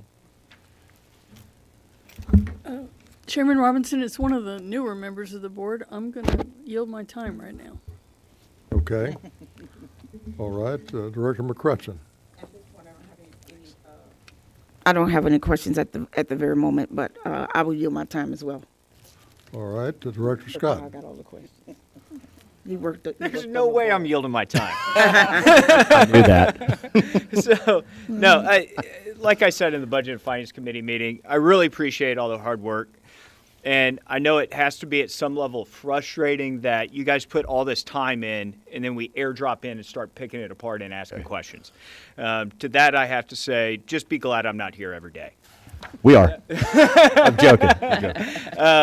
No, I appreciate the presentation because you listened to my concerns and you incorporated a lot of that in there, right? As the staff did. I found slide 12 to be really a powerful slide. Thank you. To talk about that cost of unit. Mm-hmm. So I want to reiterate, and then I had another question. I think it's important for the board and the public to understand that there are really three drivers of cost, two of which we have absolutely no control over. If we get sued, there's nothing we can do about that. We have to defend ourselves. So any legal changes are going to precipitate more lawsuits, those sorts of things. So that just has to be there and we have to react. The other side is statutory changes. If the legislature says to go mail something out, well, now we have to add in the cost of postage and all that stuff. But then the other side is kind of that $66 that you were talking about, and that's where the stuff comes in. And I don't want to pick on IT, but I'm going to pick on IT because it's the most frequent thing that we see on our budget. Sure. And the reason I bring that up is it seems additive in that we keep spending more money in these areas, but I'm not seeing where we're realizing the efficiencies or the savings in other areas. And that to me is tough to wrap my head around and justify that if my understanding of technology, and it may be a poor understanding of it, is that it should provide some efficiencies and cost savings in other places. And I'm just not seeing where that is in this budget. Okay. And to answer that question again, and a lot of those ROIs are made up of a combination of staff and increases in technology. That is where a lot of that comes in. New phone systems, one of the other things I think you brought up at the Budget and Finance Committee is like, what is one cost on something where we reduce a cost on another? And so, for instance, new technology that we're getting in. One example I was thinking of is when it comes to our virtual machines or servers that allow us to be able to go in and reduce the cost of buying physical servers all the time by making one big expenditure on those VM machines, makes it to where it ends up cutting down costs down the road from having to purchase other things. So again, I will say a lot of those ROIs, a lot of the reason that it's only $66 a parcel is because of a lot of that technology that we utilize, but I understand what you're saying. Yeah. All right, next, Director Lamont Dixon. Well, I did raise my questions, I believe, in Budget and Finance Committee, but, one thing that I will say in this moment is thank you for looking back into the old audio. Thanks for sending that out to the board. I just think we always have to be mindful of where changes were made and not pointing fingers and things like that. And I really do appreciate the who, what, why that you shared today. I know you shared that in committee as well, but I think it's always important, like you said in the very beginning, the first thing you had on your list was transparency, and I think that starts to provide that in a more open dialogue way. So thank you for that, and I have no additional questions at the moment. All right, Director Bluford Daniels. And thank you for that. Of course, mostly my questions are usually around the fact that we're continuously spending on IT. And I love your explanation. Thank you for that explanation. The fact that we're constantly looking for, when we're approving some spending, which is month to month to month to month on IT, then we don't really see where something's being replaced. It should be, we're spending to replace A, B, C, D, E, and then what is that going to cost? What is that going to save us? But from our perspective, at least from mine, it just seems like we're spending on IT without showing any opportunities for saving. So that's always a concern for me. I know that we continuously have new technology that we're purchasing. So when that new technology is purchased, what is it replacing? And then what is the cost savings of that replacement is what I'd like to see. Because again, we don't have a category where the first quarter we're purchasing A, B, C, D, E in technology. Second quarter we're purchasing E, F, G, etc. 1, 2, 3, 4, 5. So there's no way to show any type of variance about, again, what we spent the first quarter, the second quarter, when those contract renewals are, and the frequency of those renewals. That's what I'd like to see, if it makes any sense. And what I could do, Director, is I could start when we do the presentations for new contracts, things along those lines, we could start including what we are replacing with that, maybe some ROIs or something that may give you a clearer idea, and we can start doing that going forward. Again, I will brag on Beata. I mean, we did cut about $1 million out of her budget, so they did a good job looking for that. But again, we can do a better job being transparent with y'all on what it is that we're replacing and where you're getting those savings. Okay, thank you. Before we move to Director Jones, Director Lamont Dixon has a question about the previous presentation.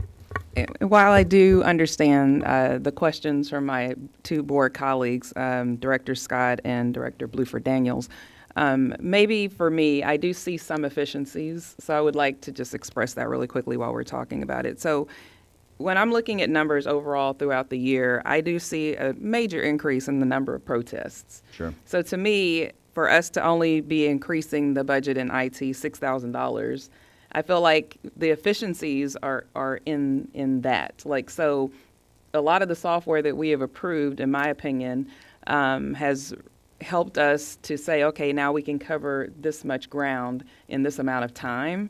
And so, you know, and I don't know the number off the top of my head, the number of protests, the increase from last year to this year off the top of my head, but it's always significant every single year.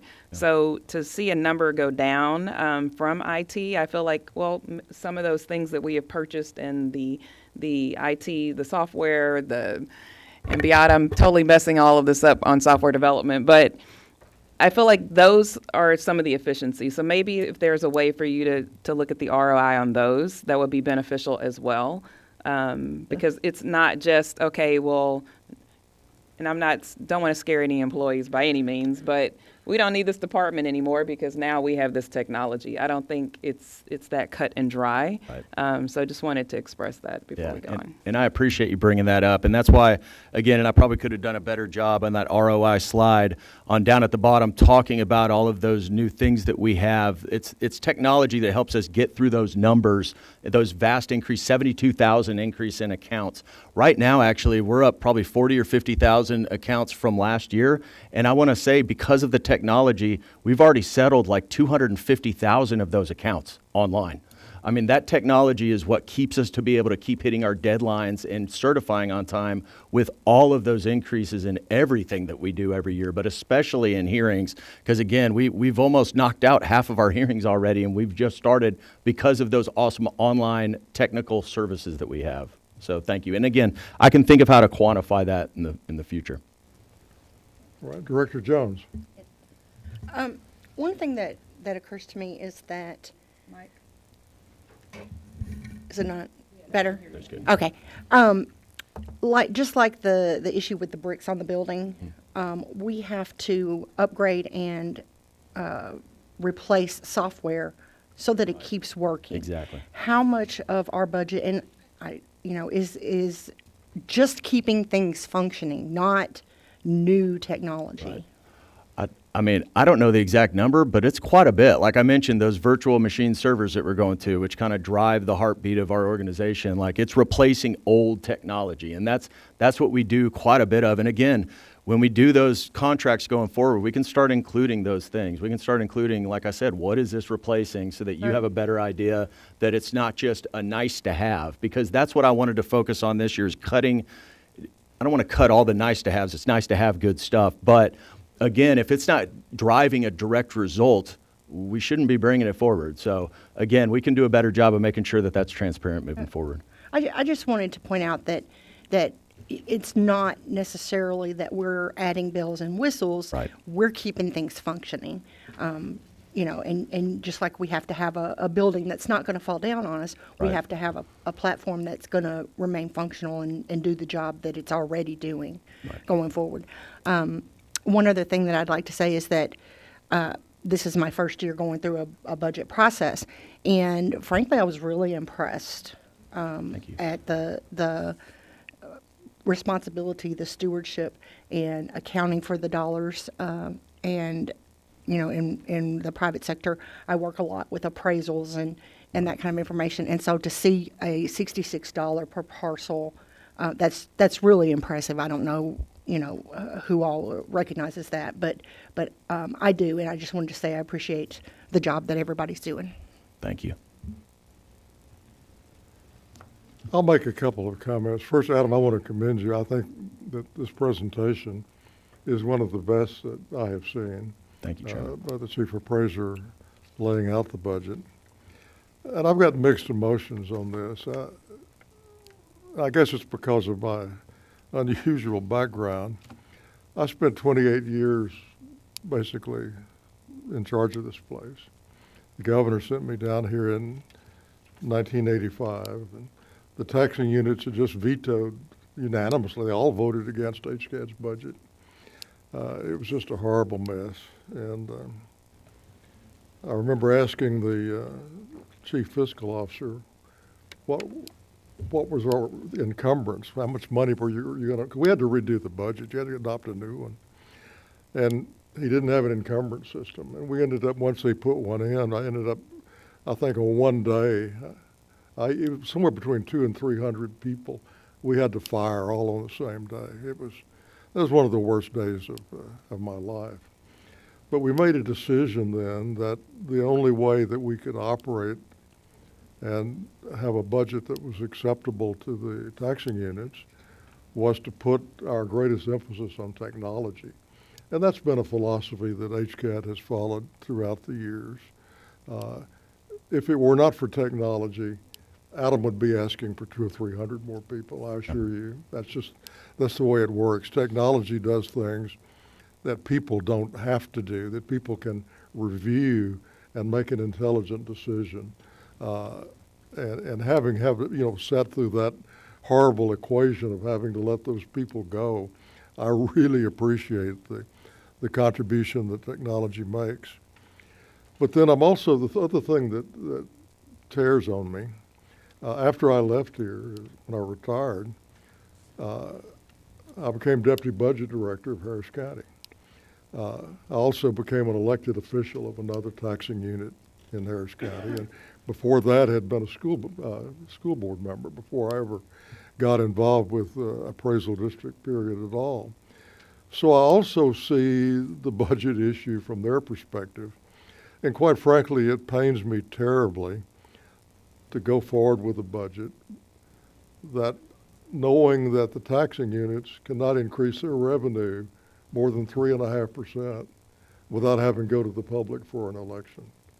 That causes me great pain to have to do that. Yet I also recognize from the other side of the career that if we don't produce a collectible appraisal roll, they don't have any money to go forward with anyway.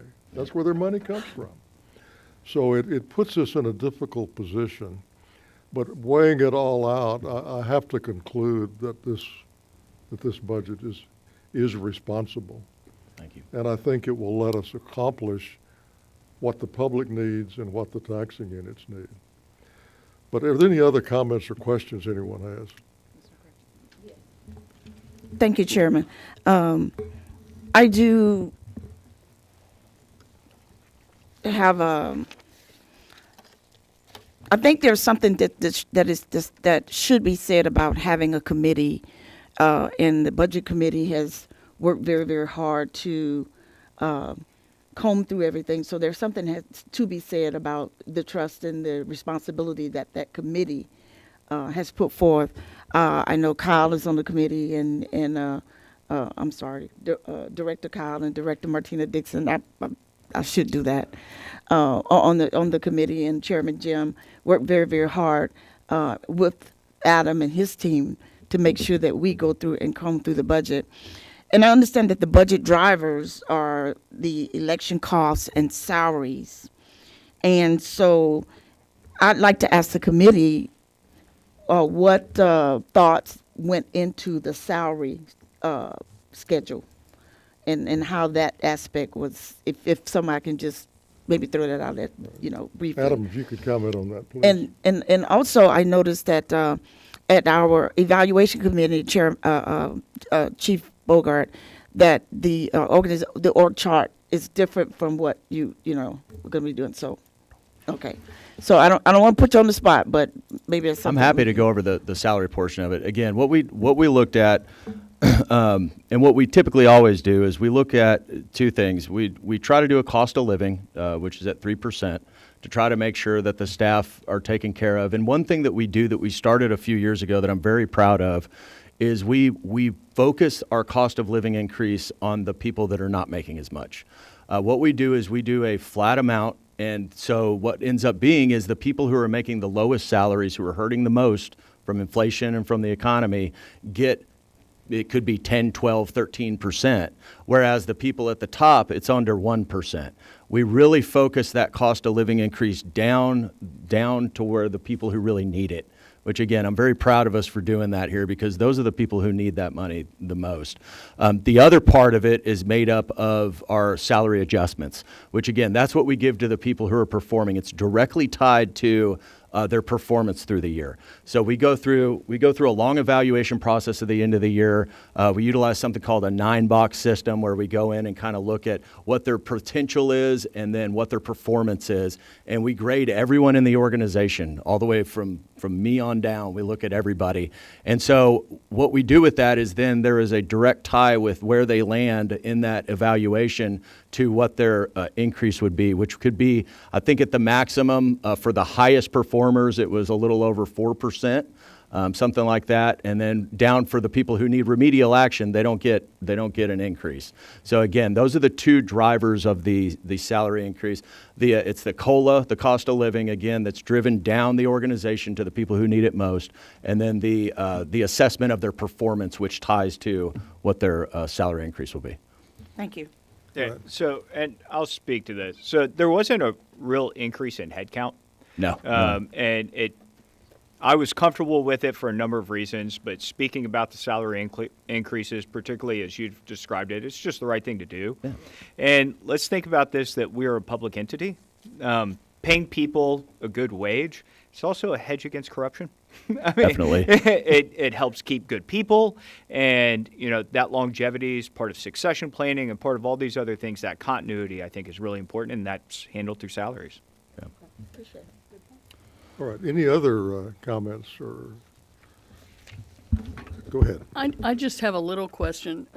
We've been talking about elections as one of the drivers of the increases, and we sort of talk about it like it's this year and that's it, but that's not the case. Can you remind everyone of what the cycle's going to be and how often we're going to have to deal with that big chunk if they don't change anything at the state level? And I may have to get Kevin to jump in here, but I know for 20, we'll have at the end of this year, which again, we're going to have to pull money out from the current reserves because the budget won't be for the next year, for 2027.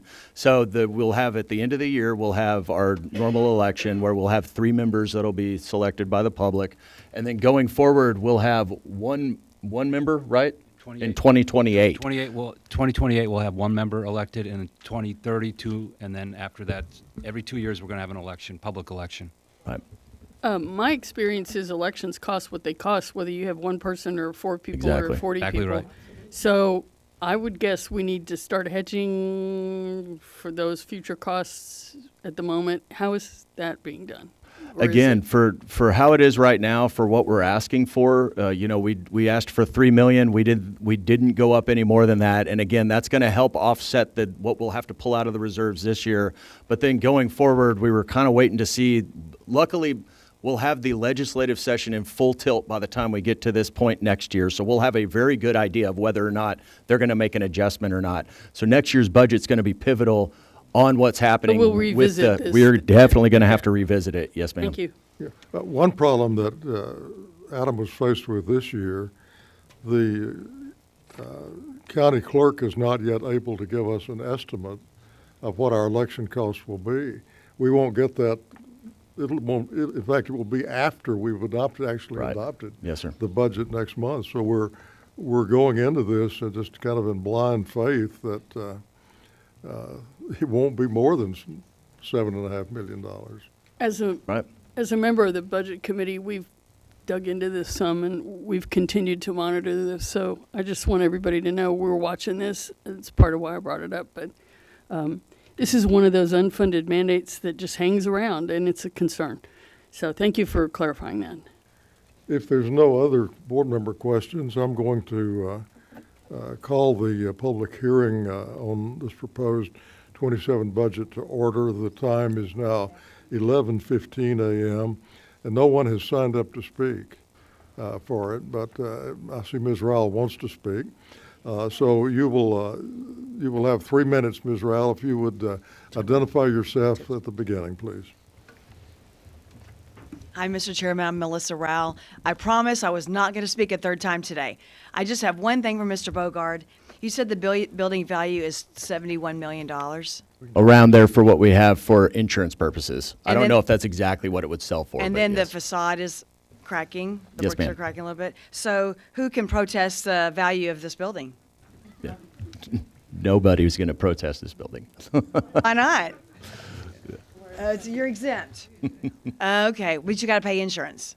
Yes, Well, the insurance would go down if the value goes down, right? I don't know. Okay, thanks. All right, there being no further speakers, we will conclude this public hearing on the 2027 budget. It'll be voted on at the August meeting. The time is now 11:16. And this brings us to the consent agenda. Item 11, item 11A is discussion and possible action to approve the minutes of the regular meeting of June 17th. Item B is discussion and possible action to ratify the Board of Directors' vote at its regular meeting held on June 17th, approving Resolution 2026-06, which authorized the modifications to the district's artificial intelligence governance network. Item C, received the district's monthly financial reports. And item D, received report on payments of bills, payroll, and transfers of funds between line items. Do I have a motion to approve the consent agenda? So moved. Motion by Director Scott. Do we have a second? Second. Director McCutcheon seconds. Any comment? If not, all in favor say aye. Aye. Anyone opposed say nay. Motion carries unanimously.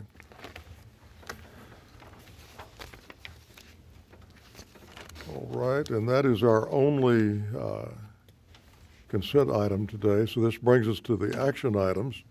We only have one action item, which is to adopt the 2027-28 reappraisal plan, which we've already discussed in great detail and had the public hearing on. So I would entertain a motion to discuss and possible action to approve the reappraisal plan. All right, who was the motion? Director Jones made the motion. Second.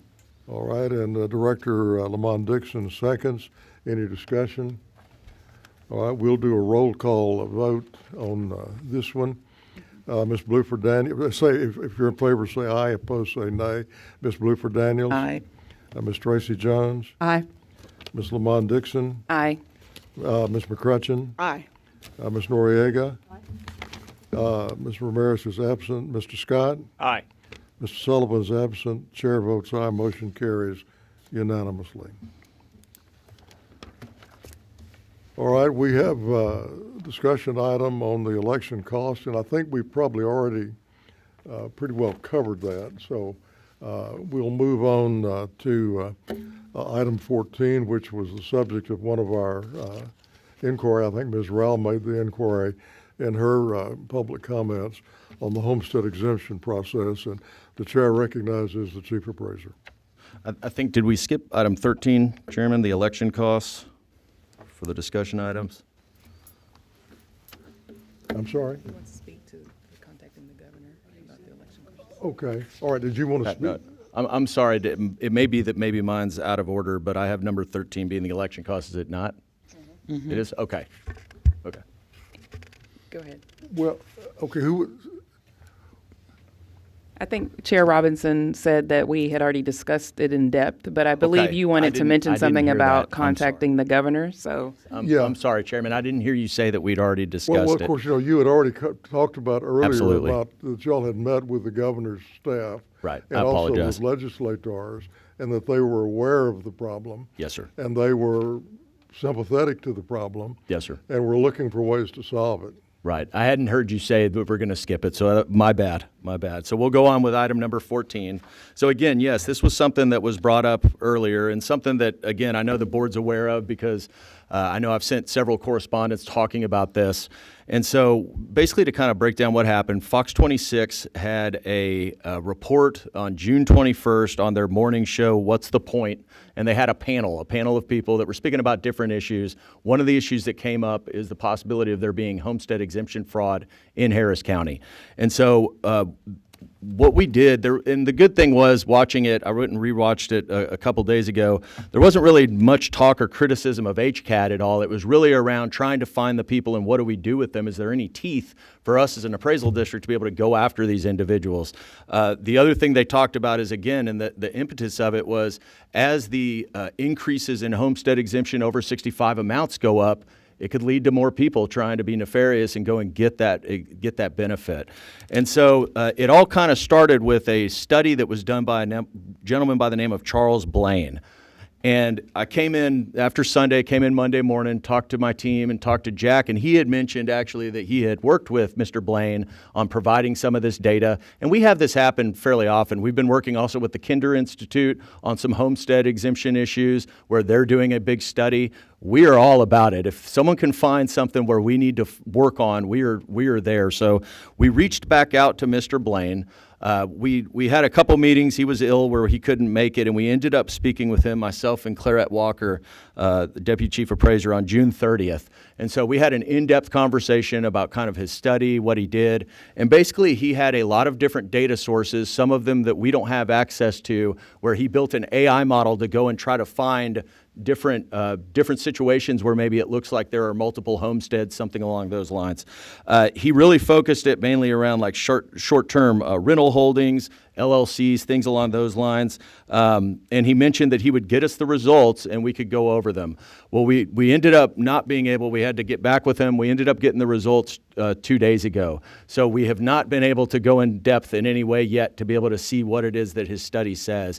One of the things that we're thinking has happened is, and this is generally, this happens quite a bit when we work with these people that are doing studies, is there's sometimes misunderstandings of the way that our exemption process works in our CAMA system.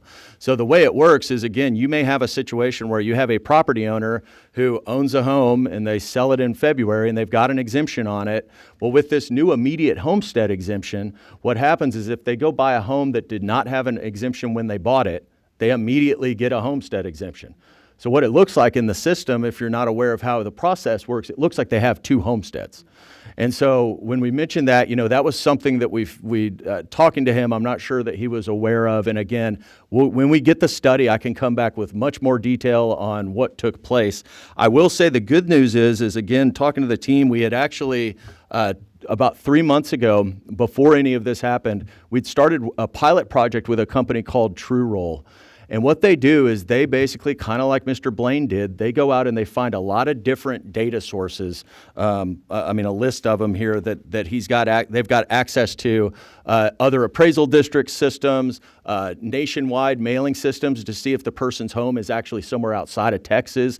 All different types of data that they have where they will go in and immediately let us know whether or not there's an issue and flag the account for us to review. So we're in the beginning processes of that. We've sent them 30,000 accounts as a sample size. They got us back about 1,300 of them that we just started reviewing. And again, we'll have that review done in a couple weeks. And so what I'd like to do, and my plan is, since we just got the data, we were hoping to get it earlier. What we'll do is I can come back next month and give you a full breakdown of what we see with the TrueRoll data, what we saw from Charles Blaine's study, and be able to give you much more detail, because as it sits right now, we just got it. We haven't had the time to really review it. I will say the good news is, we did the study in 2017, a large homestead audit that some of you may have been here for at that time, and we're able to put a lot of accounts back fully taxable on the roll. It was a very successful project, and that was with LexisNexis was the name of the company. This TrueRoll system does exactly that, but it does it in real time. So it's going to be a great benefit to us on being able to catch anything. And the other thing I do want to point out just real quick, because the word fraud is getting thrown around a lot. most of the things that we find are not fraud. There's something like, grandma and grandpa have an over 65 exemption and they pass away. And then the new owners they're not thinking of that. They don't pay attention. They're not thinking, I need to go let the appraisal district know that there was a death, something along those lines. So what'll happen is it may stay on for a year after. It's through really no fault of their own. They should have let us know by law. But the fact is that's not really fraud. It's very difficult now to actually commit homestead fraud because you'd have to basically forge a driver's license and or have some way to be able to skirt the data that we have access to. So again, I want to be careful of calling all this fraud because I think that most of the time what we're going to see from this is just going to be either an error on our part or something where the property owner didn't let us know. But like I said, next month I'll have a full, in-depth, detailed description of everything we found in Mr. Blaine's study and how it's going with the true roll exemption process. Ms. Blifford Daniels, did you have comments you wanted to make? I do. Thank you, Mr. Chair, and thank you, Mr. Bogard, because when I saw the story, of course, I texted you immediately and sent a message to our chair notifying him because as a representative of the public, my concern obviously was the usage of the word fraud and tax exemption and homestead exemption, et cetera. So I wanted us to be able to address that, to be able to identify, and I'm glad that you all were already looking at it, but the concern was that we didn't know anything about it until it was on television. And with it being on television, we wanted to be prepared. I did, to be prepared for a response should anyone ask me, and hopefully everyone, what's going on with those people that are properties that have been identified as fraudulent. So I wanted us to be prepared and have sort of a general statement and to refer this back to Jack so that he would be prepared for any conversations. And I know Charles Blaine. I know, he does pretty good research. Yep. And so it's good to know that you all were already looking into it. So. Right.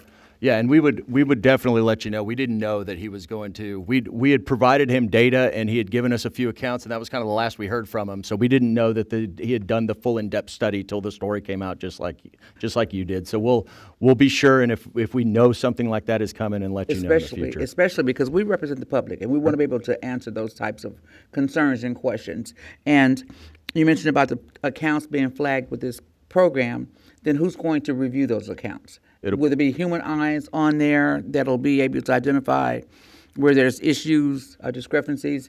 And then can we get a report on those as they become available as well? Absolutely. Yeah, and it will be humanized. They're the ones who make the final decision because, again, we have to be very careful. These are people's exemptions. They're a big deal. We've just made a huge push to try to get people signed up for homesteads. We don't want to start scaring them off from going after them. So we're going to be careful with that language. But yes, and that's why, again, I wanted to bring up fraud. Again, I don't want to scare anyone from doing the homestead process. It's a very vital thing for them. So we'll be happy to, like I said, once we get the True Roll product in place, give you an update on kind of how the process is going.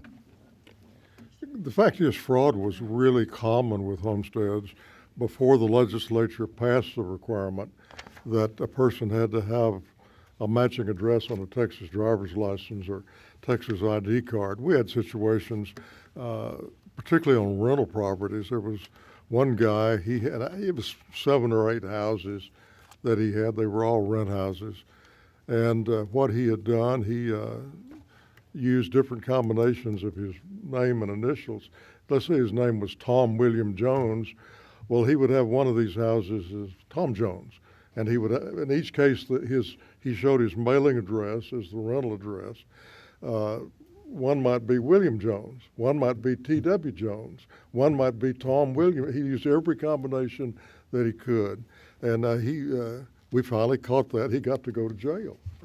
He made a trip to the jailhouse. Well, and then you notified, when you and I had the discussion about that story, then you were explaining to me how the property exemption has changed, that you can file a homestead exemption after you moved from 3 months into the year. I didn't know that. And so technically it looked like you have 2 exemptions. I didn't know that change in that legislation allowed people to do that. So, yeah. And I think that that's something that the public probably wants to hear in general, that we are about that change, rather.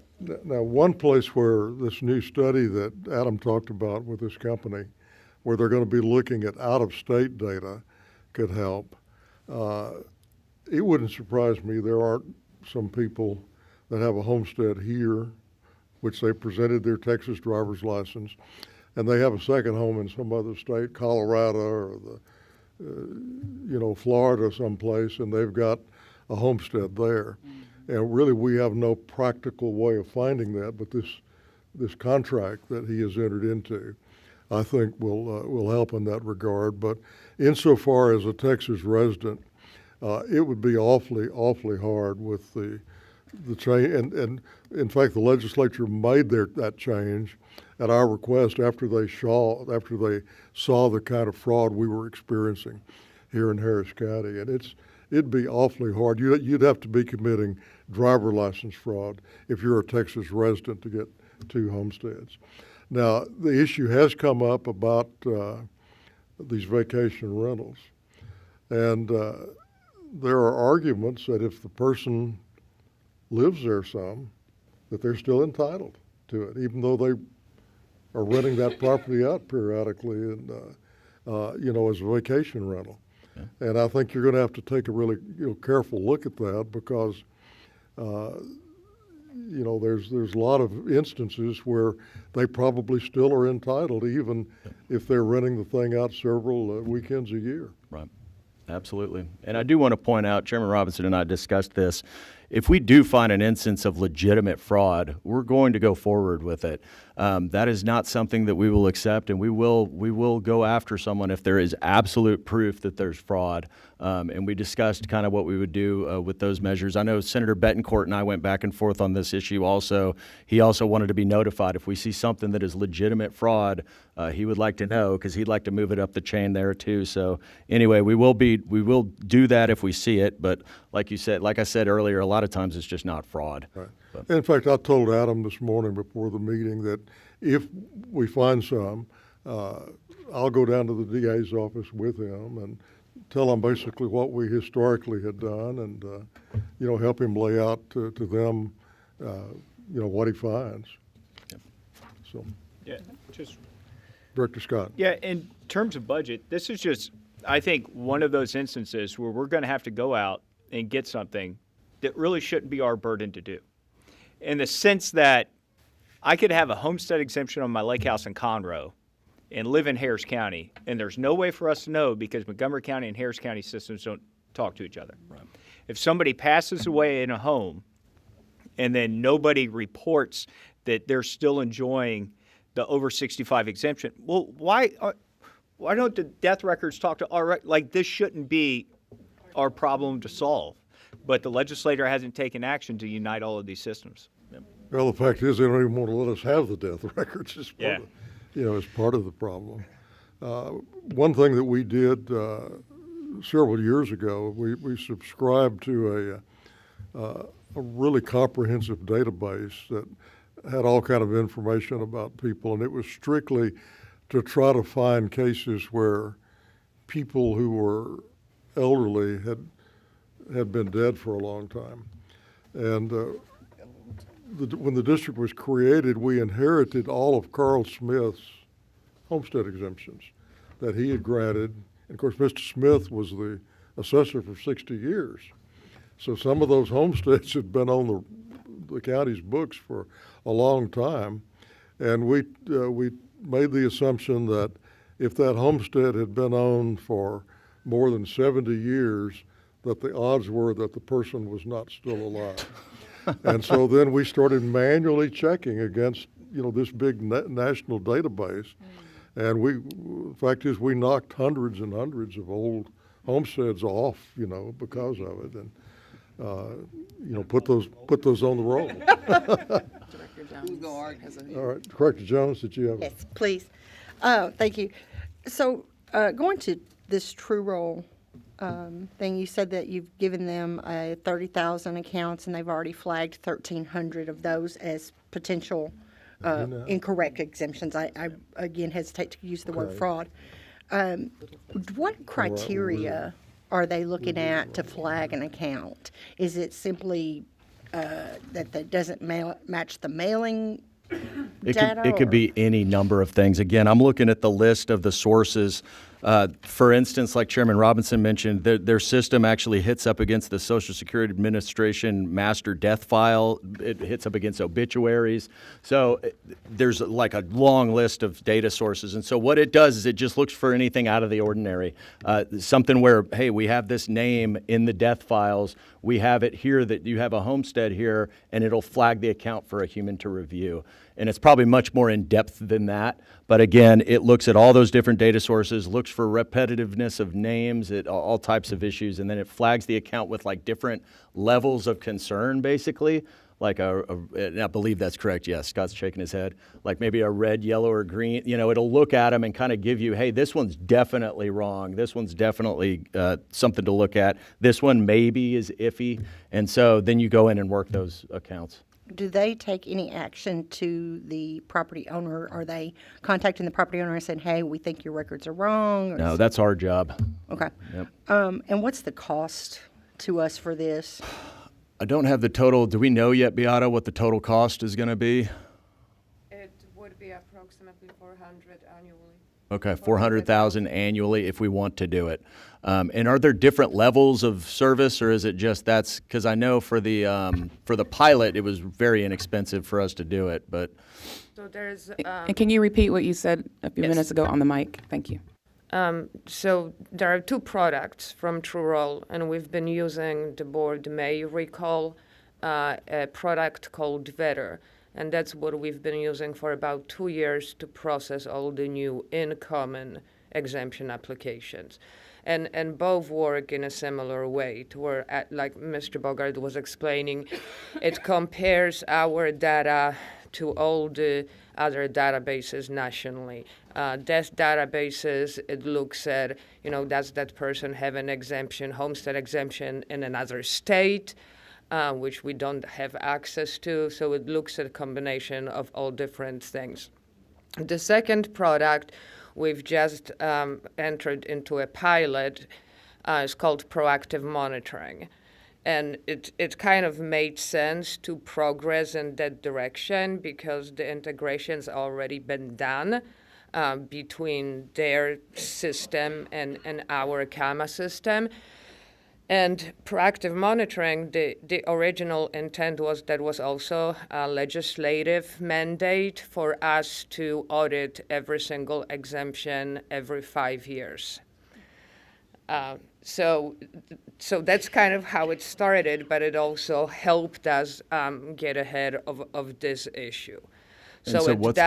What's the estimated cost, Beata? So the estimated cost for the proactive monitoring product would be about $400,000 annually. Yeah. And that's to check all of our. But that would be checking all of our records. And so correct? now are we paying on a per account basis? No, or it's not per account. Because we are mandated by legislation to check every single account. So it's just a kind of a fee. They do look at the whole database. Okay, but I'm sorry, maybe I misunderstood. I understood Mr. Bogart to say that we had given them 30,000 accounts. For the pilot, for a proactive right. So how are we paying? How is that? Is that charged by account? No. So for the pilot, there was a flat fee of $35,000. So more than $1 per parcel?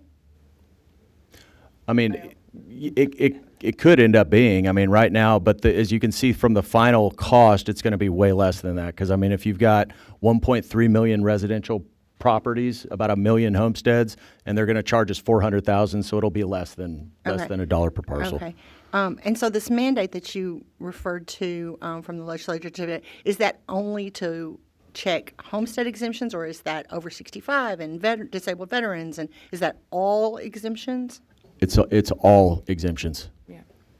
And this system does check all of them. So it doesn't only look at homesteads, it looks at everything. So it's looking to see if a disabled veteran has a military record or? Yes, ma'am.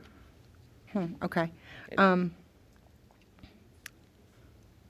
and then just one question that's a little bit off. So the immediate homestead exemption that y'all talked about, and you said that it's possible that you could have somebody who appears to have two of them at the same time. So those are prorated, right? Is it, so you're technically going to have Like if I buy a house in March, I'm going to have, my old house is going to have my homestead for the Correct. first, and then after that. So they're not going to overlap. No, but in our system, it's going to show the same name on two. It's going to show two accounts with the same name on it. That's what I was saying, where you end up in a situation where it looks like, if you're just looking at the data, looks like Tracy Jones has two homesteads on two separate accounts, and you actually don't, because of the proration, like you said. I mean, you do, but again, if you don't know the way that the system works and how that other exemption is going to drop off the account through our end-of-year processing account, you would look at it and think that you have two homesteads. At this point, I hate to, but we're going to lose a quorum in 15 minutes. Okay. So we need to move on with it. And we'll, Director Jones, we'll be coming back to you to ask to pay for this product. So yes, we'll have all that full discussion at that time. We'll answer anything you need. Thank you. Yeah. Okay. Adam, let's get a very short report, report on protest and hearings. All right. Jeff Morrison's going to come up and give us a very short report on protest and hearings. All right, good morning, Mr. Chairman, members of the board. I'm Jeff Morrison. As of this morning for tax year 2026, we've received 581,000 protests. 84% of those are from agents, 16% from property owners. We've already been able to settle 352,000 of those protests so far, and the ARB started out better staffed this year thanks to you all, so we really appreciate that. That has directly resulted in a production increase of over 2,000 formal hearings year over year to this point, so that's been beneficial. We're currently scheduling out for the week of August the 3rd. We will be conducting our third Saturday of 4 this weekend, and in order to stay current, we're going to continue designating a day or two each month for correction and exemption hearings just to stay on track. I'd be glad to answer any questions. All right, thank you. Ms. Terry, we have your written report, and I'd recognize you if you have anything you'd like to add. Yes, go ahead, please. I would just like to add that the issue of homestead exemptions very much impacts the TLO work, and the fact that it has a myriad of legs. I appreciate you guys have recognized that, and you're integrating that in. The one that we get the most pushback on are people who have businesses. The home is in the name of the business, and they give a lot of resistance when our exemption staffers are not able to approve the exemption on a property that is not individually owned but owned by a company, an LLC. And that's where we get a lot of pushback there. Of course, we don't grant them. A couple have been granted in error, but we tried to rectify those. Okay, that's all I have, Mr. Chairman. Thank you, Teresa. Next, we'll call the report from the Appraisal Review Board.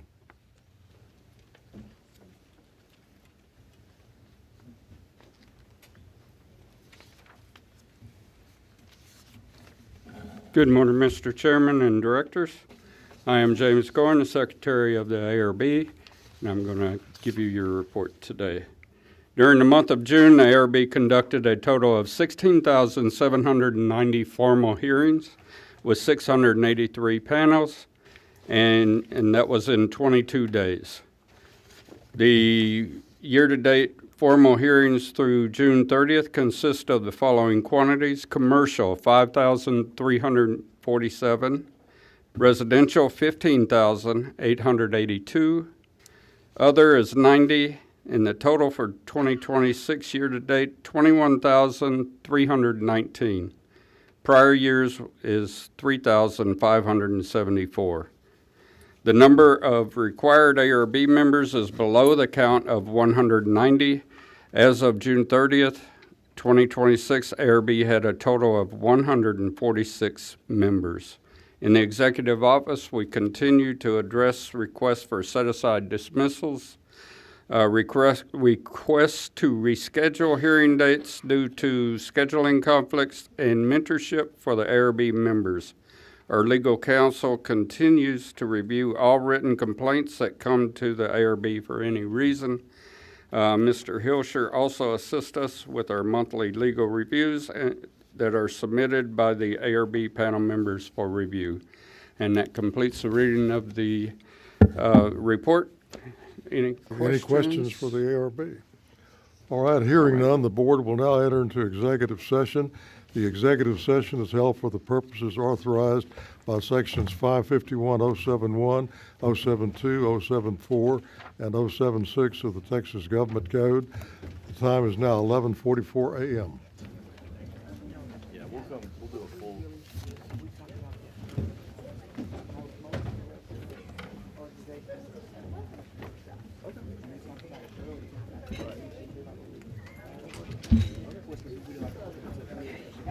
So I'm not beating up on IT. No. Yeah. I know you're not. No, what I'm saying is like, Okay, there's been. so look at this. This what you're. We're all for it. I'll talk to Pam. So this is appointment of everyone. Because I don't know how to. We built the budget.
12:42 p.m. There was no action taken in executive session.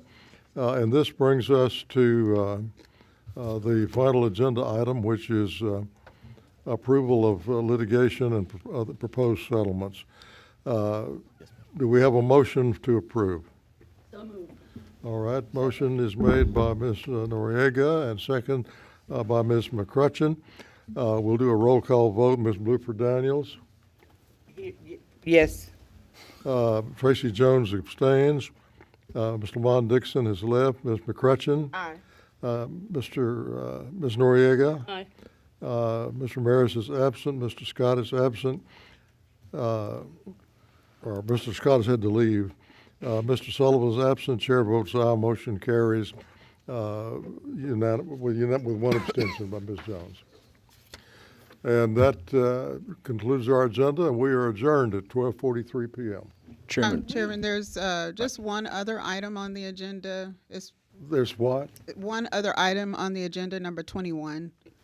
A That was report that on the 25. comments of other items? No, it's the report on corrections under 2525B. Number 21. Oh, the report on the corrections, that's just a handout.